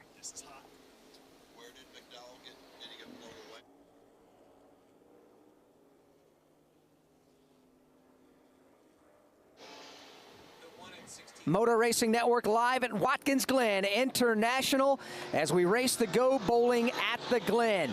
Current second place driver Austin Cindric is second no more. He's making a pit stop. My name's Alex Hayden. Alongside is Jeff Striegel and championship winning crew chief Todd Gordon with Dave Moody, Kyle Rickey, and Jason Toy out in the turns. Steve Post and Chris Wilner up and down the pit lane. Getting down to it, 23 to go. Corey LaJoie is the race leader. Progressive knows when you own a boat, life on land is a tough sell. Come on down to Land, where you can do things like clean your gutters, pay tolls, and even get the wrong thing you ordered. We got it all. Potholes, people talking at the movies, and don't forget about flat tires when it's raining. It's Land. Life on a boat is way more relaxing, so customize your coverage with Progressive, America's #1 boat insurer. And relax, knowing you got the coverage you need. Progressive Casualty Insurance Company and Affiliates, #1 rating based on 2022 boat market share data from ratefilings.com. Right now at Wendy's, you can get a small Frosty for $1. And literally everyone is going. The car get $1 Frosty. The car ahead of you already had one, going for a second. The person who cut you off earlier, you guessed it, $1 Frosty. Maybe it's all a sign for you to go get one. Just don't cut anyone off. No one likes that person. The iconic Frosty for $1, gotta be Wendy's. Limited time only at participating U.S. Wendy's. Not valid in a combo. Prices may be higher in Alaska, Hawaii, California, and via third-party delivery. Back here at Watkins Glen, current race leader Corey LaJoie is no longer. He's on the pit lane in front of Steve Post. Yeah, the Cambridge colors on the Chevy Camaro SS for Corey LaJoie. Again, their strategy, go just as hard as they can to get as much track position. 4 tires, Sunoco Racing Fuel. Quick stop for Corey LaJoie. He's down and away, headed back up onto the speedway. And that will turn the race lead over to Joey Logano, who pitted on lap number 48. Remember, Joey punched his ticket to the round of 12 by winning a week ago. It's Logano out front right now with 21 laps remaining. From Watkins Glen International, this is the Motor Racing Network, the voice of NASCAR. Attention! Have you racked up $10,000 or more in credit card debt?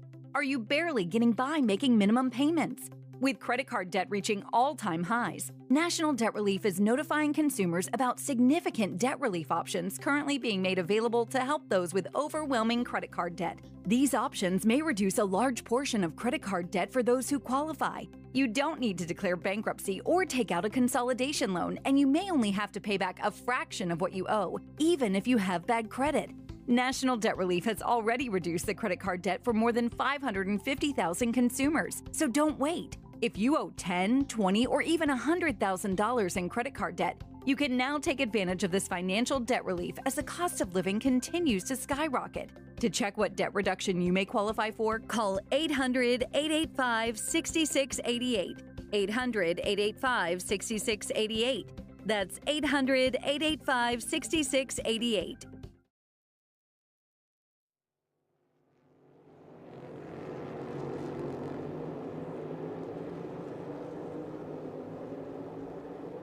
Top 5 at the moment, all pitted on lap number 48. When do they pit, or do they pit? That may be the question that determines who goes to victory lane here this afternoon. We're down to 20 to go. Next time by for Joey Logano, who leads over Zane Smith, Kyle Larson, Brad Keselowski, and Daniel Suarez, the 5 drivers that all pitted last on lap 48.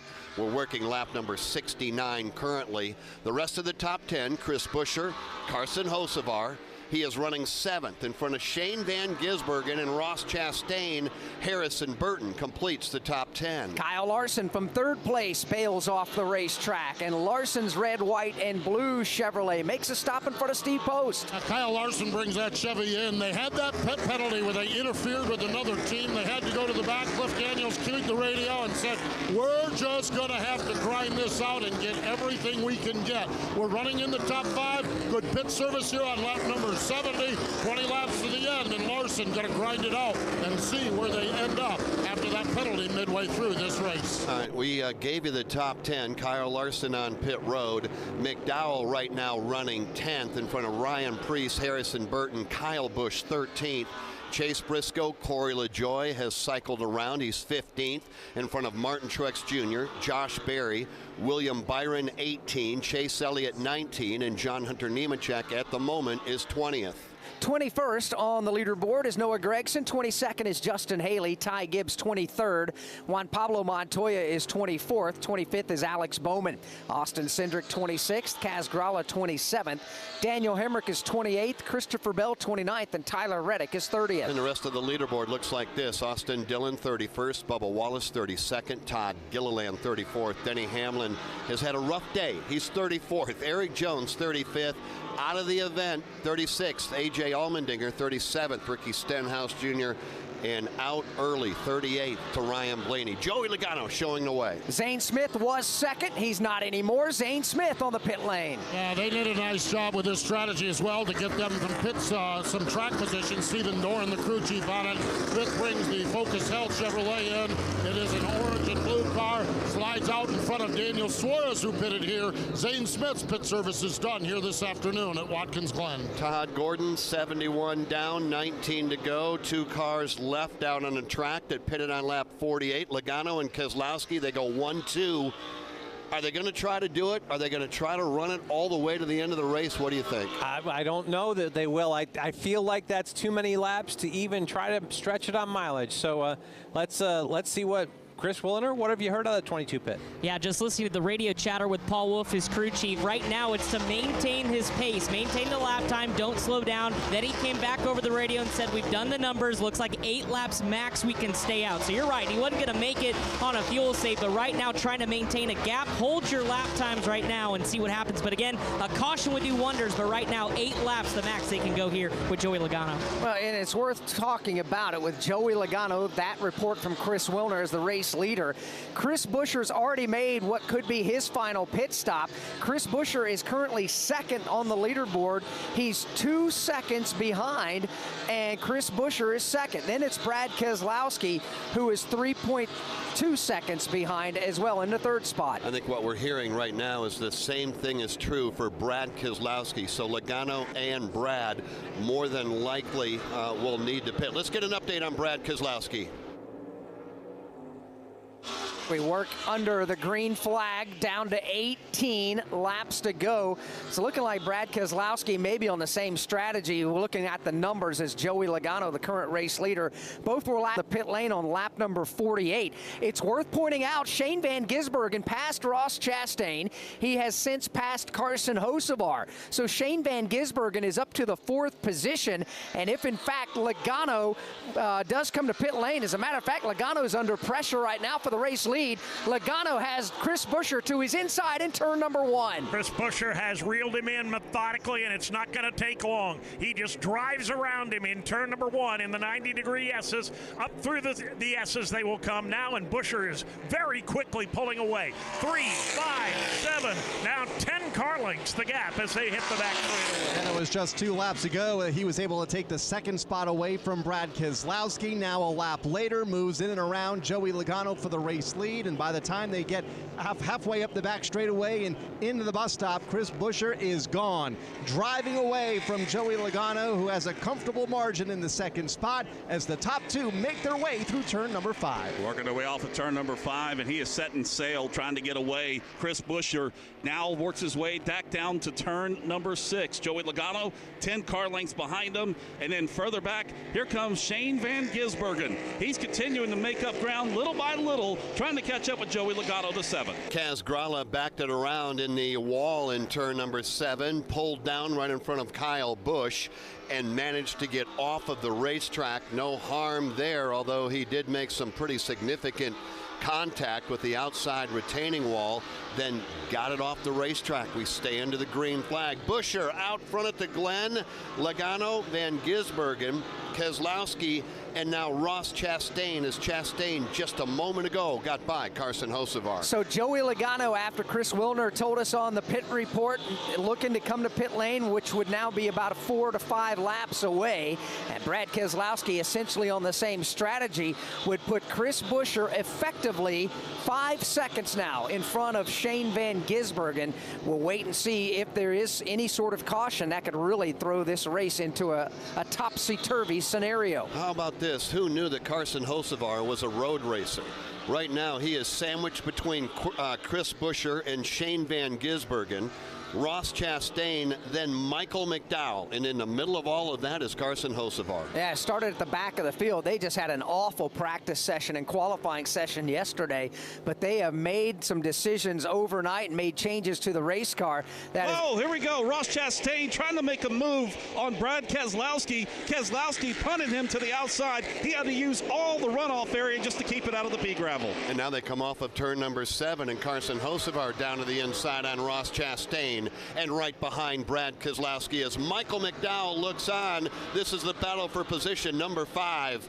Here they come now, working their way up through the S's. That is a tremendous battle for 5th place on back. Keselowski, Hocevar now slides underneath Ross Chastain. He'll pick up a spot. The Melon Man trying to fight back, but he's also got a rear view mirror full of Michael McDowell as they hit turn 4. This battle the full length of the straightaway behind the race leader. Further up, change for second. Here's Shane Van Gisbergen outbraking Joey Logano into the bus stop. He will take the second spot and immediately drive away from Logano by 5 car lengths. Watching that battle from 4th on back now in turn 5. Tightly bunched 4 cars led by Brad Keselowski. Brad Keselowski on that different cycle trying to hold on to that position. Last time down, forcing Ross Chastain off the racing surface. He lost the spot to Carson Hocevar. Now he's about to lose a spot here to Michael McDowell. Looks to driver's left, up front. Hocevar with a great move in the middle of turn number 6. Slides across the nose of Brad Keselowski. And takes that spot away.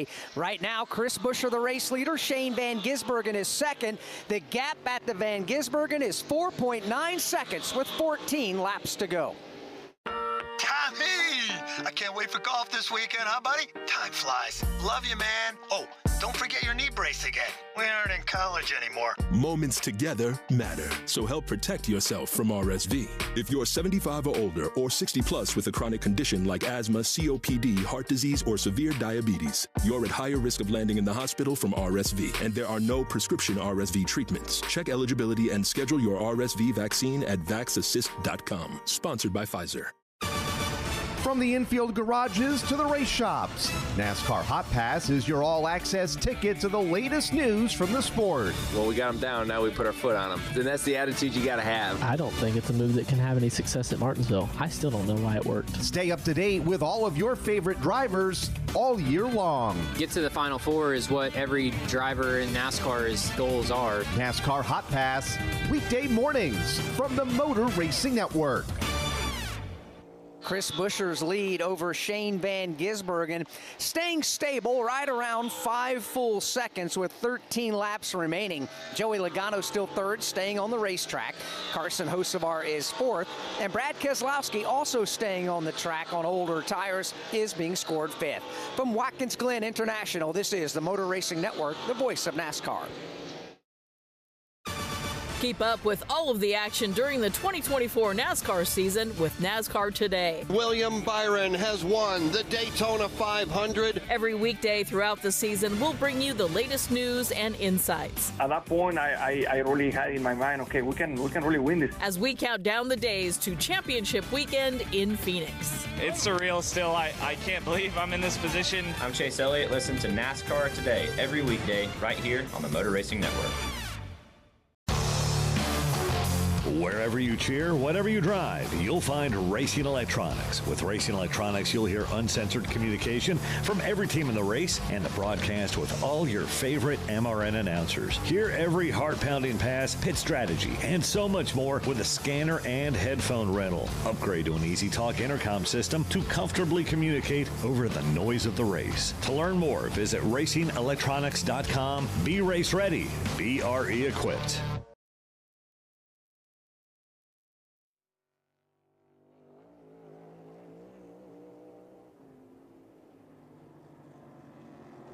This time for 12 laps to go here at Watkins Glen International, with Chris Buescher up front by 4.2 seconds now on Shane Van Gisbergen. Joey Logano still third, Carson Hocevar fourth. Michael McDowell has just moved up to the number 5 spot. And here's the thing that we're watching right now. Shane Van Gisbergen behind by 4.2 seconds, race leader Chris Buescher. But lap after lap, it's 2, 3, or 4 tenths quicker for Shane than it is for Chris Buescher. Yeah, and he's going to need to be 3 to 4 tenths. He can't be that 2 tenths to have a shot at getting to him. It's going to be interesting. I think Buescher's in a position, as long as they don't have a fall off of the cliff, because I don't think they've gone this long on tires. We're going to be it's going to be theirs to give up. It will be. Chris Buescher hangs on right now to the race lead. Here he is, past start finish, down to 11 laps to go. Shane Van Gisbergen now pops out from underneath the Go Bowling Bridge. The stopwatch says just 4 seconds is the distance, and here's Joey Logano. He'll peel off the racetrack from the number 3 spot and come to pit lane. Chris? Paul Wolf held his driver on the racetrack for as long as they could. Remember, they have the win in the bank, so they could be aggressive, but finally after 30 laps on tires and they were running out of fuel, he said, let's come down pit road. We were going to be short anyway. They were banking on a caution, didn't get it. 4 tire changes, a splash of fuel. Joey's down and away, but unfortunately a win may have eluded them. And trouble for Harrison Burton on the race course. He had to come to a stop here in the inner loop. Left rear tire down on that car as he continues to limp off of turn 5 and up the short chute. Boy, he's not limping at all, though, and he is starting to shred that Goodyear Racing Eagle. If he shreds it a lot or loses the carcass, we could possibly see a caution flag. We have not yet. We're under the green flag. Chris Buescher, Van Gisbergen, Hocevar, McDowell, and Ross Chastain, Alex Hayden, all eyes right now are on Harrison Burton. Yeah, he's just come off turn number 6. He's into turn 7, and the caution flag is out. Caution is out, and there is a thunderous round of applause from the fans here. And I think what comes into play now, Jeff Striegel, with there'll be 10 laps to go at the line this time by. These teams still have 1 set of brand new Goodyear tires laying in the pit box. I think they know what's coming. Hang on, this is gonna get good before it's over. 10 to go at the Glen and under caution. Kyle Larson brings his Chevy in 4 tires, Sunoco Racing Fuel. From fueling NASCAR champions on the track for over 20 years to innovating 94 octane, the highest octane on the market, performance is what Sunoco does. All Sunoco fuel at the pump meets the same top-tier standards as the fuel used in NASCAR. He's up here for Ryan Blaney, 4 tires with Sunoco fuel. From the track to your tank, you can trust Sunoco to help your vehicle perform at its peak. Jeff Gordon wins the Daytona 500. Jeff Gordon's rise to one of NASCAR's all-time greatest drivers was one like no other. Relive Jeff Gordon's journey to the NASCAR Hall of Fame with the exclusive MRN podcast, Jeff Gordon, A Colorful Career. 93 Cup Series wins, 4 Cup Series championships, and 3 Daytona 500 wins, a career rivaled by few others. Check out MRN's Jeff Gordon, A Colorful Career on podcast platforms and MRN.com. Under caution, 9 to go. Who makes a pit stop? We'll find out in a moment from Watkins Glen International. This is the Motor Racing Network, the voice of NASCAR.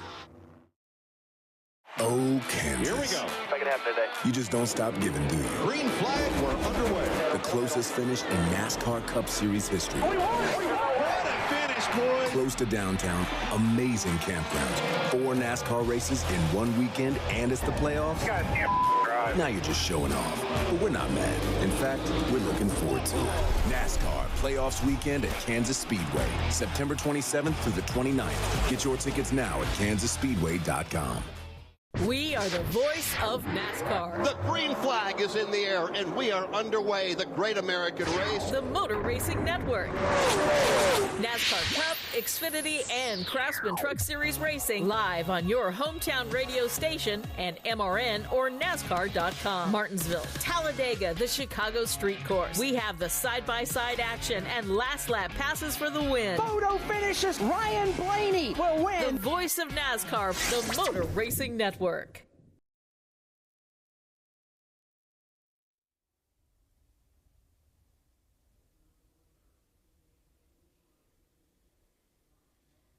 9 to go, 30 cars on the lead lap. The question is, do you come to pit road? We're about to find out. It's open among the top 10. No takers. Here comes a couple that are weaving back and forth. William Byron will be the first one to come to pit road. He is running 11th. He's going to bring a bunch of cars with him. I guess the question becomes, Steve Post, you might as well gamble if you're not in the top 10. Well, if you're not in the top 10 and William Byron is in an all right spot on points as far as that goes for the playoffs, bring the car down, put 4 tires on, see how many guys stay out, how many come in, and where you can restart on the 4 tires. Chase Elliott, his Hendrick Motorsports teammate, comes in, and well, Alex Bowman continues with the Hendrick theme as well as he brings his car out on the pit road as well. Going to be 4 tires, Sunoco racing fuel of these cars. Chase Elliott's going to be the first out. William Byron's going to be next, and then we've got John Hunter Nemechek going out third of these cars. Chris Wilner, who pitted in front of you? Both the 2311 machines of Tyler Reddick and Bubba Wallace were in. Of course, it has been a day to forget for Tyler Reddick and Bubba Wallace. Also in was Ty Gibbs. He was up near the top 10 earlier today. Still an ill-handling race car aboard that Toyota, so they made an adjustment for tires here. But again, he was running in the mid-pack. Coming into today's Go Bowling at the Glen, Hendrick Motorsports has won here the last 5 consecutive years with 3 different drivers. It may take a minor miracle if they're going to make it 6 in a row here today. Yeah, right now they don't have anybody in the top 10 at all. And take a look at that top 10, Alex. Chris Buescher, who has never won on a road course at this level. Shane Van Gisbergen, a road racing ace, that's for sure. Carson Hocevar, a rookie at this level, in front of another road racing giant in Michael McDowell. Ross Chastain has become a road racing giant today or this weekend. He's trying to do something he's never done before. Well, he's actually won 1 road course win. That came at Circuit of Americas, but this has just been his coming out party today. Briscoe, Corey LaJoie, Ryan Preece, Martin Truex Jr., and Josh Berry among the top 10. Yeah, that's part of it. With different strategies to play out throughout an entire race, Todd Gordon, then you get this late caution like this. Now we're down to 9 to go.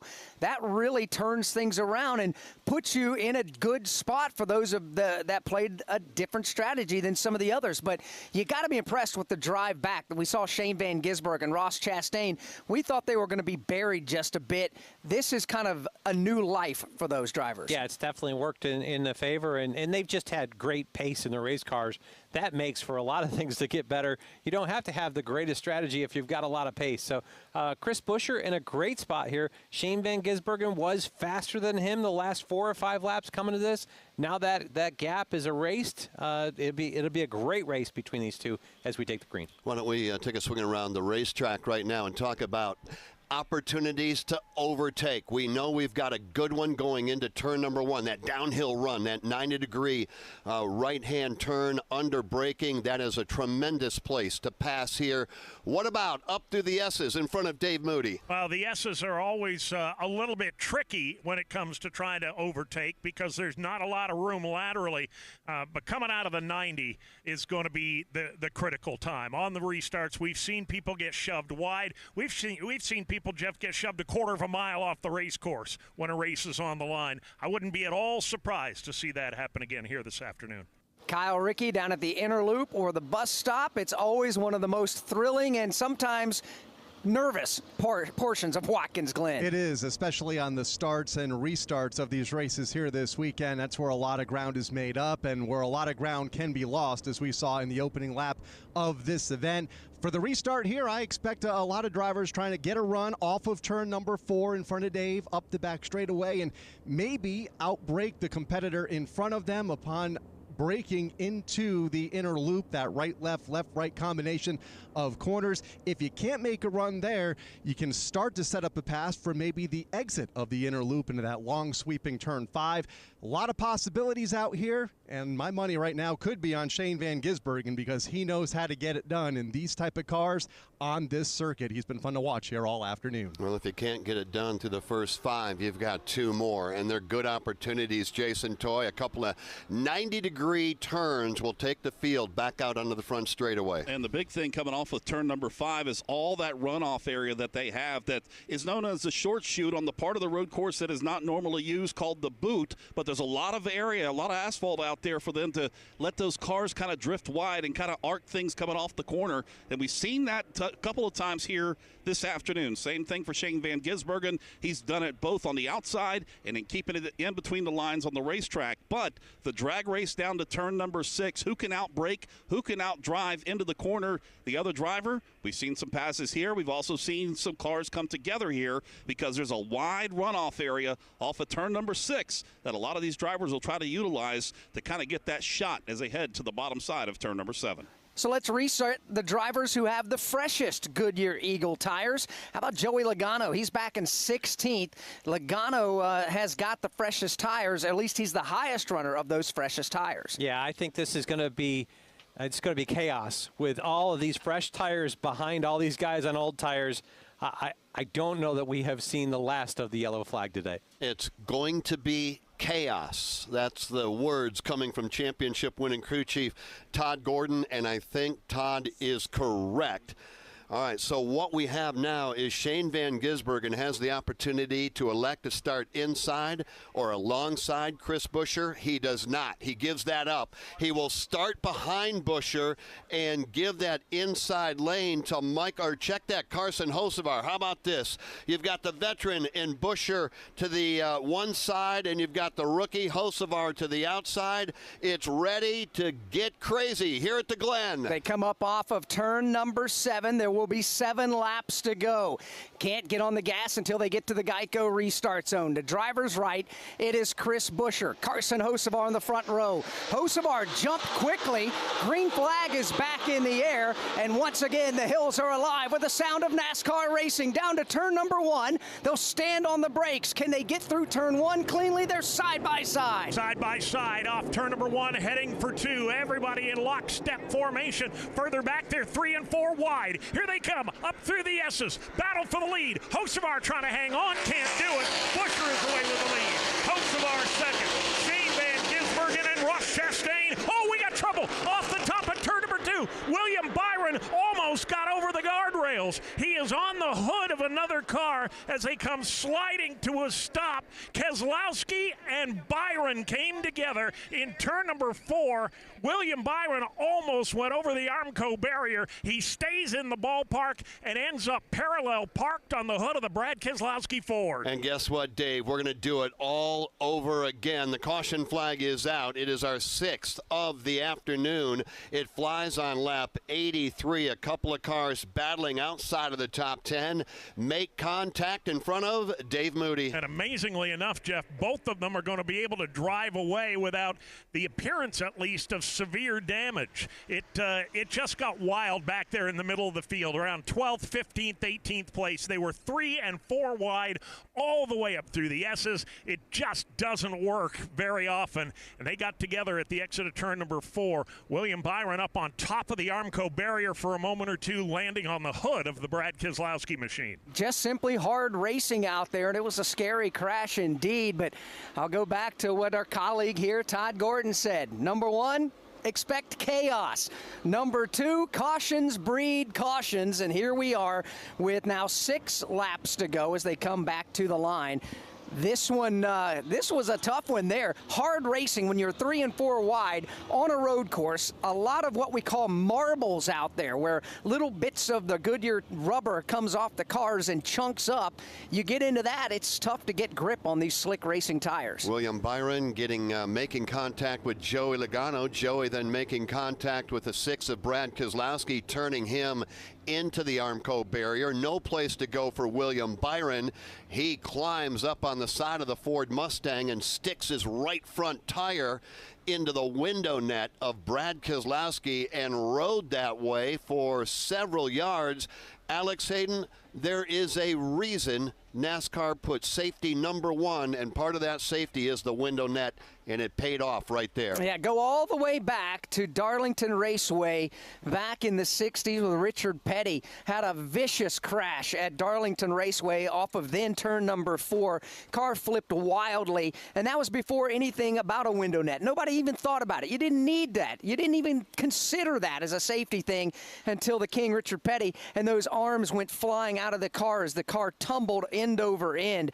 After that, they said, we got to do something about driver safety at the driver's side window. An invention of the window net, and it's come a long way. It is sturdy, and it helped Brad Keselowski. Hey, race fans. I'm AJ Allmendinger, driver of the Go Bowling Chevy Camaro. How would you like to win a Go Bowling experience with me and Eric Amarola? The grand prize is a VIP trip to Charlotte, North Carolina for 2. For a private bowling party with me and fellow Go Bowling driver, Eric Amarola. It's easy to enter. Go to gobowling.com for details and get a free game of bowling coupon good at participating Go Bowling centers just for entering. Enter today, and let's all go bowling. Craftsman is back on track and racing for a miracle. Help support your local Children's Miracle Network Hospital and save 20% off select Craftsman V20 products. Shop this deal of the race at Ace Hardware. Do it fast. Do it proud. Do it with Craftsman. 20% savings offer available at participating Ace Hardware stores and on acehardware.com. Restrictions apply. See craftsman.com/deal of the race for details. Pit lane is open this time by the field behind the pace car in turn number 7. They did not pit last opportunity, just a couple of laps back, and it looks like indeed they're all going to stay on the racetrack one more time. From Watkins Glen International, this is the Motor Racing Network, the voice of NASCAR. Attention! Have you racked up $10,000 or more in credit card debt? Are you barely getting by making minimum payments? With credit card debt reaching all-time highs, National Debt Relief is notifying consumers about significant debt relief options currently being made available to help those with overwhelming credit card debt. These options may reduce a large portion of credit card debt for those who qualify. You don't need to declare bankruptcy or take out a consolidation loan, and you may only have to pay back a fraction of what you owe, even if you have bad credit. National Debt Relief has already reduced the credit card debt for more than 550,000 consumers, so don't wait. If you owe $10,000, $20,000, or even $100,000 in credit card debt, you can now take advantage of this financial debt relief as the cost of living continues to skyrocket. To check what debt reduction you may qualify for, call 800-885-6688. 800-885-6688. That's 800-885-6688. This is Chase Briscoe, and you're listening to the NASCAR Cup Series playoffs on the Motor Racing Network, the voice of NASCAR. Now, back to the race.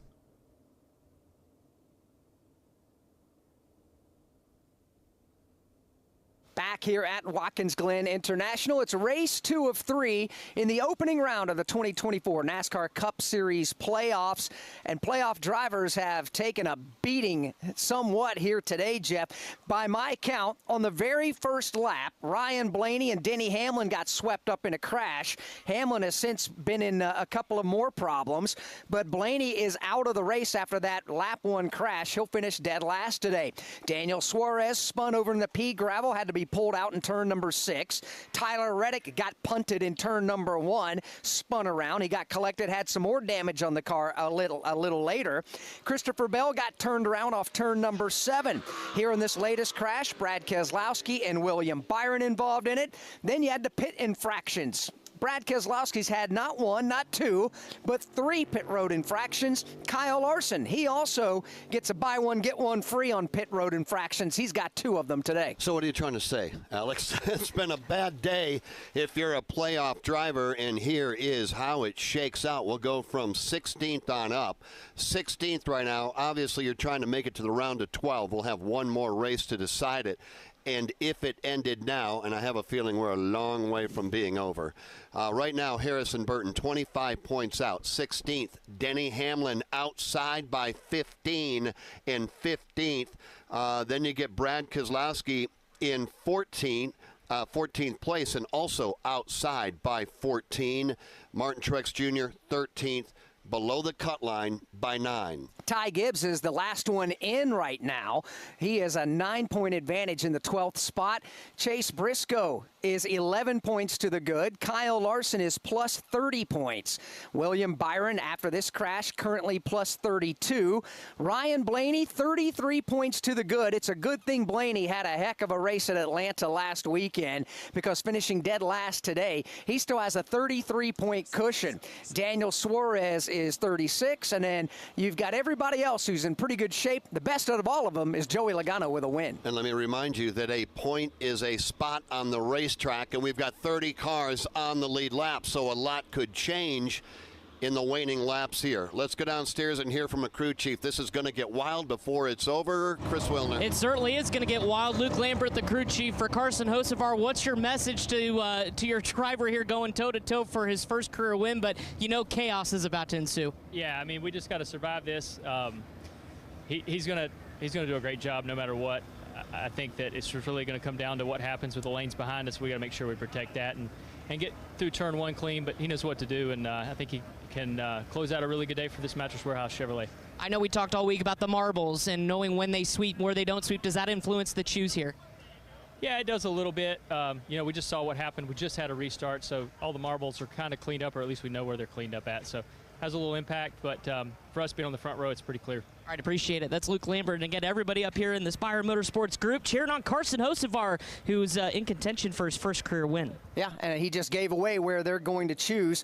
He said they're going to be on the front row here. Chris Buescher has the opportunity to choose first as the leader. Clearly, he'll be on the front row, but Lambert's saying that they are going to be on the front row, so we expect Hocevar to go opposite of Buescher. And then Shane Van Gisbergen third, Ross Chastain fourth, and Chase Briscoe fifth. Briscoe is the only playoff driver inside the top 10 with 4 laps to go. And then it's McDowell and Priest and Noah Gragson and Corey LaJoie and Zane Smith. By the way, Spire Motorsports right now has 3 drivers inside the top 10, and they've been there most of the day. It's been a tremendous day for Spire Motorsports. Zane Smith right now running 10th. Corey LaJoie is running 9th, and Hocevar carrying the flag right now. He said, and he will start up on the front row with Chris Buescher. There'll be 3 laps to go when we go into the green flag, and that's going to happen shortly. It will indeed. This is not overtime. We still have 3 laps to go here in regulation. We'll find out if we can make it to the advertised distance in the checkered flag, or if in fact we're going to have another caution flag. Todd's right. Sometimes cautions breed cautions, especially when they're late going in the race and everybody gets anxious and wants the same piece of real estate. Ross Chastain lining up inside row 2 behind Hocevar. The front row is Buescher and Hocevar. Row 2 is Shane Van Gisbergen and Ross Chastain. Then you get back to Chase Briscoe. So that's going to be the top 5 coming to the green flag. This is going to be good, Alex. Yeah, it is. Here they come into the short straightaway. They'll make their way back into turn 7 and into the Geico restart zone. 3 laps to go here at the Glen. The intensity meter is about to get pegged. Everybody on their feet all the way around this 2.45-mile Watkins Glen International. Green flag is back in the air, and we're back underway. Hocevar will hang with Buescher. Chastain right behind Hocevar. First car out of line is Shane Van Gisbergen. They're back in 1. Inches apart into the 90. Nobody able to break away and get clear with the lead. Side by side, Buescher now will overhaul Hocevar. Hocevar slams the door in the face of Shane Van Gisbergen. Here they come up through the S's. It's Buescher by a car length there. Car spinning behind. Down in turn rolling. We've got Tyler Reddick and Kyle Busch knotted together at the bottom of the hill. We stay, well, caution. Caution is on the speedway, and this will indeed send us into overtime here at Watkins Glen. Tyler Reddick and Kyle Busch, Dave, all the way down at the bottom of the hill got together. Yeah, and I thought they were going to be able to pull away, Alex. Kyle Busch did, but unfortunately, Tyler Reddick had to do that 4-point turn to get pointed in the right direction. He was initially pointed exactly backwards on the race course. You can hear him driving by, but it took him a little bit too long for NASCAR's liking to get rolling, and the caution flies again. Well, it was 4 wide and bumper cars from about 20th on back. Kyle Busch at the moment was running 22nd. Reddick was running 23rd. They actually just got collected. A lot of that happened in front of them. Todd Gordon, you've had a chance to kind of survey and you know, is that a situation where you've got drivers just getting outside of the racing groove? Yeah, it's one of those situations. We're 3 wide trying to come into it, just in a situation that corner doesn't. 2 wide through the S's is a challenge. 3 wide trying to get into this from all different angles as we narrow up from where the runoff of turn 1 is. Look like just guys running out of room and getting into turn 2. Yeah, Chase Elliott bounced off of the wall, as did, looks like Josh Berry got a piece of the fence as well. They too were able to continue on, but we're under caution for the 7th time. We're headed to overtime here in Watkins Glen. Drivers who switch and save with Progressive could save hundreds, which could be life-changing. I mean, you could put that money towards concert tickets for your daughter to see that singer who sings about painful breakups. And one song will inspire your little beauty to break up with that beast she's dating, Brian. Instead, she'll date someone who's nice and worthy of her love, not someone who addresses you and your spouse as bro. And it's all because you could save money switching at Progressive.com. Progressive Casualty Insurance Company and Affiliates, not available in all states. Mom, meet Sarah. From first-time Nana moments. Welcome to Flight 101. To annual girls trip moments. Your can't-miss moments are worth protecting against RSV. If you're 75 or older or 60 plus with a chronic condition like asthma, COPD, heart disease, or severe diabetes, you're at higher risk of landing in the hospital from RSV. And there are no prescription RSV treatments. Check eligibility and schedule your RSV vaccine at vaxassist.com. So where should we go next? Sponsored by Pfizer. From Watkins Glen International, this is the Motor Racing Network, the voice of NASCAR. Hey racing fans, William Byron here, driver of the number 24 Liberty University Chevy. Did you know that Liberty is not only my sponsor, but also my school? I'm getting a world-class education, and you can too. Whether you study at Liberty's beautiful campus in Virginia with state-of-the-art facilities in NCAA Division I athletics, or with the convenience of LU's 600-plus online programs, Liberty University has the fit that's right for you. Learn more at liberty.edu/24. That's liberty.edu/24. This is Steve Post. If you love sprint cars, you'll love Wing Nation. All the latest sprint car news and interviews from the stars of sprint car racing from around the country. Join Ashley Strumming, Aaron Evernham, and me every Tuesday on Motor Racing Networks and Wing Nation's Facebook pages. We go live with the weekend's winners and newsmakers from around the country. You can also find the podcast of all past shows on YouTube or subscribe to the podcast on any of your favorite podcast providers. Wing Nation, all sprint cars, all the time. This is Martin Truex Jr., and you're listening to the excitement of the NASCAR Cup Series playoffs on the Motor Racing Network, the voice of NASCAR. Now back to the race. Overtime here at Watkins Glen International for the NASCAR Cup Series. And if you're unfamiliar with the overtime rules, we'll take the green flag, race around. If a caution comes out, we'll slow them down, re-rack them, and do it all over again. That all being said, if the green flag comes out, we race all the way around, take the white flag at the start-finish line. The next flag will then end it, whether it's a caution flag and deem the race official, or we race back to the checkered flag. So is that going to happen? In your mind, Alex, are we going to get 2.45 miles all the way around this racetrack and see the white flag before we see the caution? Yes. Todd's got a thought here. Todd? At some point we will. At some point we have to, right? Yes. I think it's going to happen this particular restart. These drivers are a little frustrated. They've been roughed up a couple of times now. Yeah, there's some that may be hacked off at another driver out there, but they also understand there's a lot on the line here with these playoff drivers. And if you're a non-playoff driver, the last thing you want to do is take your frustration out on another driver and then collect playoff drivers, because at some point you're hoping to race for a championship yourself. And these drivers have very long memories, and they're not going to be very happy about stuff. The thing that I have noticed on these last two restarts is the trouble has been outside of the top 10, further back in the field, all the way back to 20th. Hocevar has had two very good starts. How many more does he have up his sleeve? Van Gisbergen broke out of line going into turn number 1, tried but couldn't stack them 3 wide. If that happens, chaos ensues. How comfortable is McDowell? He's not interested in riding around in position number 5. No, not at all. Think about it this way. From positions 11 through 20, those 10 spots, 8 of those 10 are playoff drivers.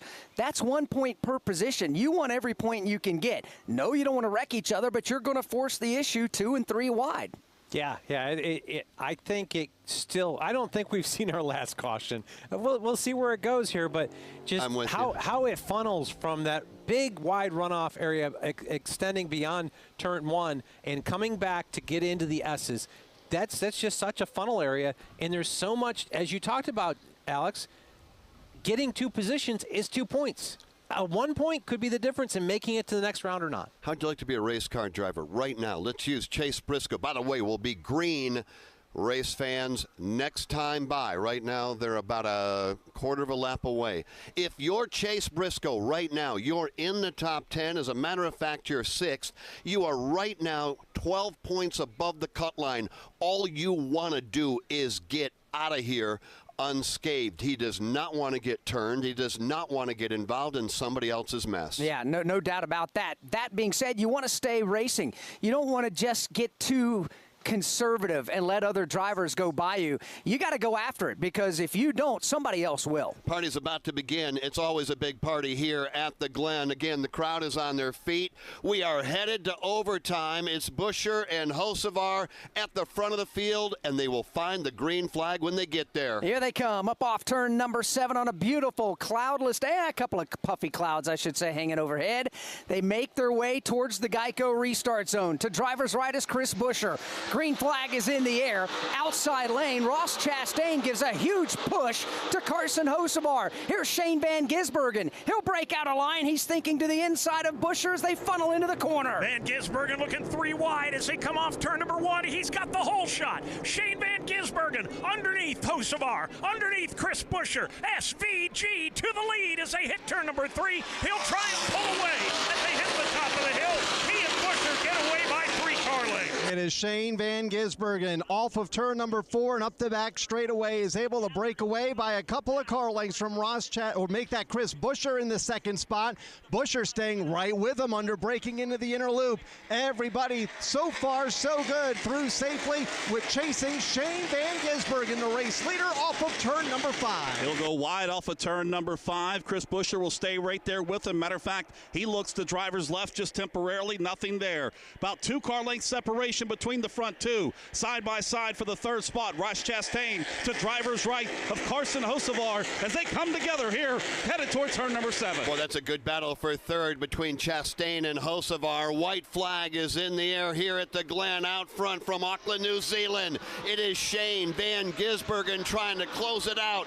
Chris Buescher right behind the final time, back to turn 1. Buescher is within striking distance if he can make up a couple, maybe 3 car lengths here on the final lap. The battle is further back. The battle for 3rd. Here comes Carson Hocevar. He drives underneath Ross Chastain to regain the number 3 spot. Chastain right there on his back bumper. Then Michael McDowell. Right behind him comes Zane Smith. Then Chase Briscoe.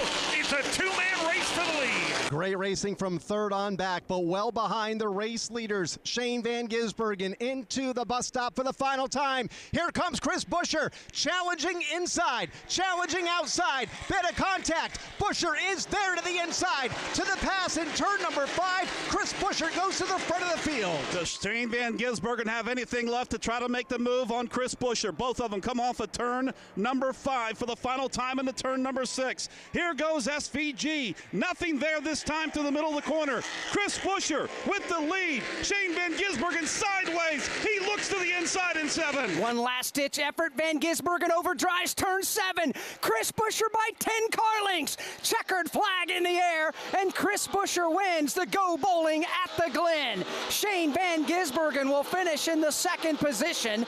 Carson Hocevar will be 3rd. Ross Chastain will be 4th, and Zane Smith with a top 5 finish. Let's go to Chris Wilner. It is pandemonium in the RFK pit for Chris Buescher. Crew chief Scott Graves screaming his lungs out with the entire crew. Scott, I know this is not a trip in the playoffs, but what does this mean? The way your driver just went toe-to-toe with SVG and took this win. What playoffs, right? All I saw were a bunch of guys wrecking that were in the playoffs. So, man, we did what we had to do. Really proud of Chris. What he did there, that was awesome. We knew we had a really good car, just didn't qualify as well we needed to, and man, he drove it like an animal. That was awesome.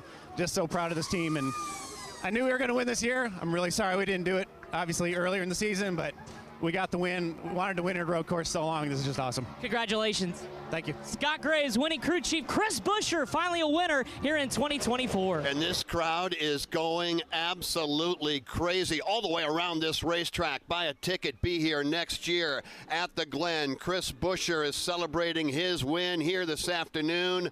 From fueling your favorite NASCAR teams to filling up at the pump, Sunoco is trusted to help vehicles perform at their peak. Sunoco, performance is what we do. To show you how easy it is to file a claim with Geico, we hired a soap opera star. Gracious me, my car has storm damage and I've had to file a claim. Could it possibly get worse? Will my claims team leave me for someone else? Someone less intense? No. Actually, when you file a claim with Geico, you get your own dedicated claims team who promises to stay with you throughout the process. Oh, I've never known such loyalty. I can't wait for the 2nd season. Geico. Great service without all the drama. Greetings from Daytona, where a band of dreamers took a strip of beach and turned it into a proving ground. The Great American Race, where year after year, greatness is the destination. Drivers, start your engines, let's go! So book your experience and soak in 500 miles of history and tradition. The Daytona 500, February 16th, 2025. Secure your seats now at Daytona500.com. NASCAR Live Race Day continues on the Motor Racing Network. Go Bowling at the Glen is over, and Chris Buescher is celebrating. We're going to talk to Chris in Victory Lane just a moment. He climbed out of his race car, met by his team, celebrated with this packed house here at the Glen. And why not, Alex Hayden? It is always full, and for very good reason. Not only is it a big party, they put on a pretty good show. Hey, they put on a tremendous race year after year, and another thriller here in the 2024 edition of the Go Bowling at the Glen. Shane Van Gisbergen had the lead going into the inner loop, and Todd, it looked like he may have clipped the barrier and got himself out of shape. Yeah, he did. He was definitely out of shape before Chris Buescher got to him. He did a really good job of Buescher did of being gathered together there. Van Gisbergen looked like he might have gotten the arm code to the right and just got loose in the middle of the bus stop, lost his momentum. Chris Buescher took advantage of that opportunity. Shane Van Gisbergen, Hocevar, Chastain, Zane Smith, top 5. 2 Spire Motorsports cars in the top 5. Let's hear from some of our top finishers. Chris Wilner. And how about Spire Motorsports with 2 inside the top 5? Zane Smith gets another top 5 finish. Describe the chaos, not 1, not 2, but 3 late race restarts, including this overtime, and just how you positioned yourself to get a top 5 today. Yeah, we started those late race restarts with me in 11th, I want to say, but just an incredibly fast car today Spire Motorsports brought. Just appreciate everyone at Focus Health. This whole team, so pissed off at myself on my penalty, just under a tremendous amount of pressure right now and just trying to execute everything. And then yeah, kept being able to get positions on those restarts, and just got roughened up there at the end. Unfortunately, I was able to roughen it back, and so I've definitely gotten used up a lot this year, which I know is part of being a rookie, just kind of All right, that's Zane Smith, guys. A little bit frustrated, but certainly a well-deserved top 5 finish. Carson Hocevar finished in the 3rd position. What a drive, or yeah, 3rd position for Carson. We just talked to your teammate, Spire Motorsports here at the road course, but what did you need there maybe differently at the end to maybe try to challenge those two for the win? A little bit more confidence into turn 1. I did everything right all the way till turn 1, and then lifted about 100 feet too early, and that was the difference. Once I lost leverage, it was just game over from there, but I had a really good shot, and you know, we're dead last in practice with a bunch of issues. Super thankful that this car you know, was able to turn around with this team and Mattress Warehouse and everybody. What a rebound for Carson Hocevar. Again, a top 5 finish. He comes home in 3rd. What a drive. And how about Ross Chastain as well? We talked about how great of a car he had in practice. He had in qualifying starting from the pole, but came just short in the 4th spot. Ross, again, we talk about the chaos with several restarts here late, but what was your approach to the final one, and did you maybe have enough? Once we had that caution there at the end of stage 2, it took us out of control of the race for Shane and I, and then I would have still been able to restart front row, and I messed up passing the 6, like with 25 to go, and let the 77 get by me. Just a driver error. I just messed up, and once he was back by me, I didn't have enough to go back and pass him again. So it was so much fun, though, to take our Busch Light Chevy, put it on pole, race with Shane, who's taught me so much in the last year. And to be able to pace with him in front, behind, all around, and for about 3/4 of the race, and fell off too much at the end, but still had a shot. I saw Shane move the 17 on the last restart. I thought maybe they all crashed, but was still just stuck behind them. All right, but a solid top 5 effort again for Ross Chastain. And how about SVG? Came so close, had the lead for a moment on the restart, debriefing with his crew chief Travis Mack. Shane, how do you describe the last lap, and is there anything you could have done different to hold off Chris Buescher? Yeah, not hit the wall. Yeah, I don't know, it was a hard one, you know. I gave him a little bump at one to get the spot, and I knew it was going to come back, so I was just pushing the entries, trying to get away, and this thing's rolling away. And yeah, just made an error, you know. Pissed, these races are hard to win. We've had a rough run on the Cup Series this year. So yeah, WeatherTech Camaro was really good. Fastest car all day, and just didn't work out. All right, well, they put on a show. SVG comes home runner-up here at Watkins Glen. Yeah, he does. A great effort. Now, let's hear from our winner, Chris Buescher. He's in victory lane with Steve Post. Chris Buescher brings the black, white, and green Ford Mustang into victory lane here at Watkins Glen. Jack Roush is going to come in.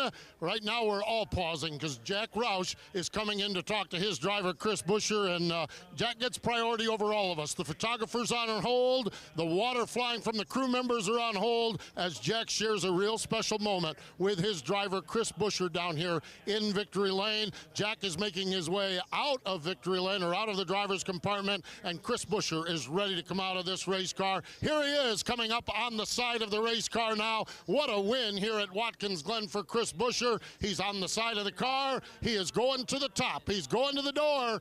Chris Buescher is a winner here at Watkins Glen. The water is flying, checkered flag in the air. And let's catch a word with Chris Buescher. Chris, describe the last half a lap. Describe the last lap, actually the restart there at the end of this one, and then the last lap. Yeah, that was a roller coaster of emotions to keep getting out front there and knowing the speed we had with this BuildSubmarines.com Ford Mustang. And then to lose the lead on that last one, oh man, it was heartbreaking going up there, and then realized we were gaining a little bit coming to the white flag, and went into the bus stop, and as deep as I drove in, I was like, that's my max, and he was still going. So I was like, man, this is our shot, and sure enough, had a big moment and was able to pull a big crossover there and get on by and run away.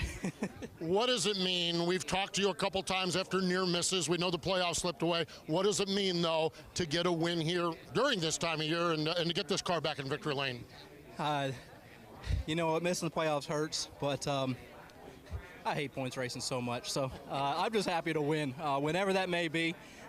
Yeah, we don't get some of the benefits that wins bring on right now, but to play spoiler right now means a lot to me and this team. Everybody that's worked so hard, been so close so many times throughout the year to get it done here was big. At a road course, too. We've been so close to road courses. Our average here is phenomenal, and it just have needed that last little bit, and this team brought that last little bit today.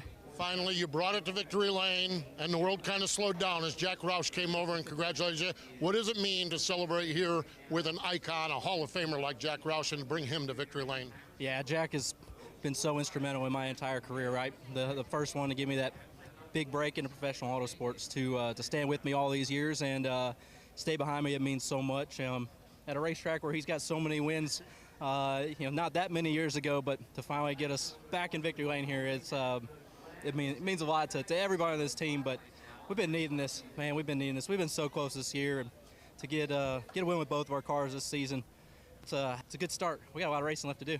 Congratulations. Thank you.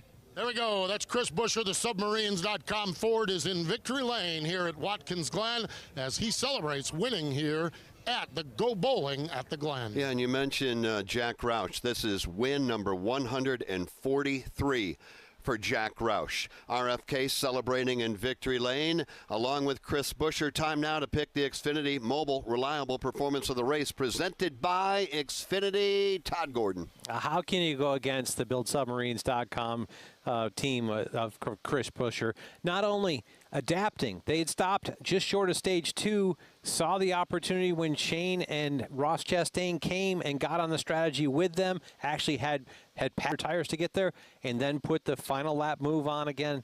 I think a great performance. The Xfinity Mobile Reliable Performance goes to Chris Buescher. Just like Buescher, Xfinity Mobile's got you covered with a reliable nationwide network. Learn more at xfinity.com/mobile. Chris Buescher wins today's Go Bowling at the Glen. Shane Van Gisbergen was second.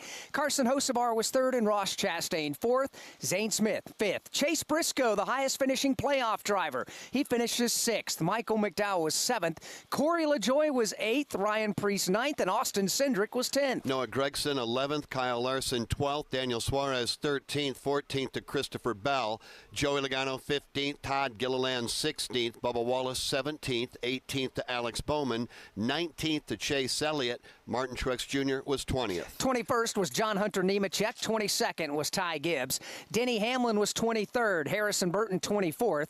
Josh Berry 25th, and Brad Keselowski 26th. 27th, Tyler Reddick. 28th, Austin Dillon. 29th, Justin Haley, and 30th, Kyle Busch. 31st, Daniel Hemrick. Juan Pablo Montoya faded late to 32nd. Eric Jones 33rd.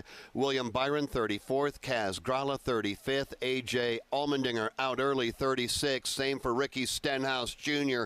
37th. And Ryan Blaney never completed a lap and finished 38th. Chris Buescher, your winner here this afternoon. We'll head on to the Bristol Motor Speedway for the final race in the opening round of the playoffs, the round of 16. Our friends with the Performance Racing Network will have the call there. Todd, Watkins Glen, this is your home track. You're from just north of this area. Never disappoints. It didn't again today. What a great race we had to put on, and a nail-biter right down to the last couple of corners. A great event, and just love the crowd turnout today. Yeah, live on the Motor Racing Network. Thank you to all the fans that tuned in throughout the afternoon and throughout the weekend. Thank you to Craig Moore, our audio engineer, broadcast engineer, Steve Fridley. Our producer is Ryan Horn. Those that called the action for you today and this weekend include Chris Wilner and Steve Post on pit road. In the turns, it was Dave Moody, Kyle Rickey, and Jason Toy. The crew chief, his name is Todd Gordon. My broadcast partner's name is Alex Hayden. My name is Jeff Striegel. We congratulate Chris Buescher, career win number 6. Chris Buescher wins the Go Bowling at the Glen. Motor Racing Network's coverage of the Go Bowling at the Glen has come to you from Watkins Glen International. Brought to you by Go Bowling. After the race, let's all go bowling. Visit GoBowling.com to find a bowling center near you. By Geico. Geico's mobile app has 24/7 claim service and on-the-go policy info. Get more with Geico.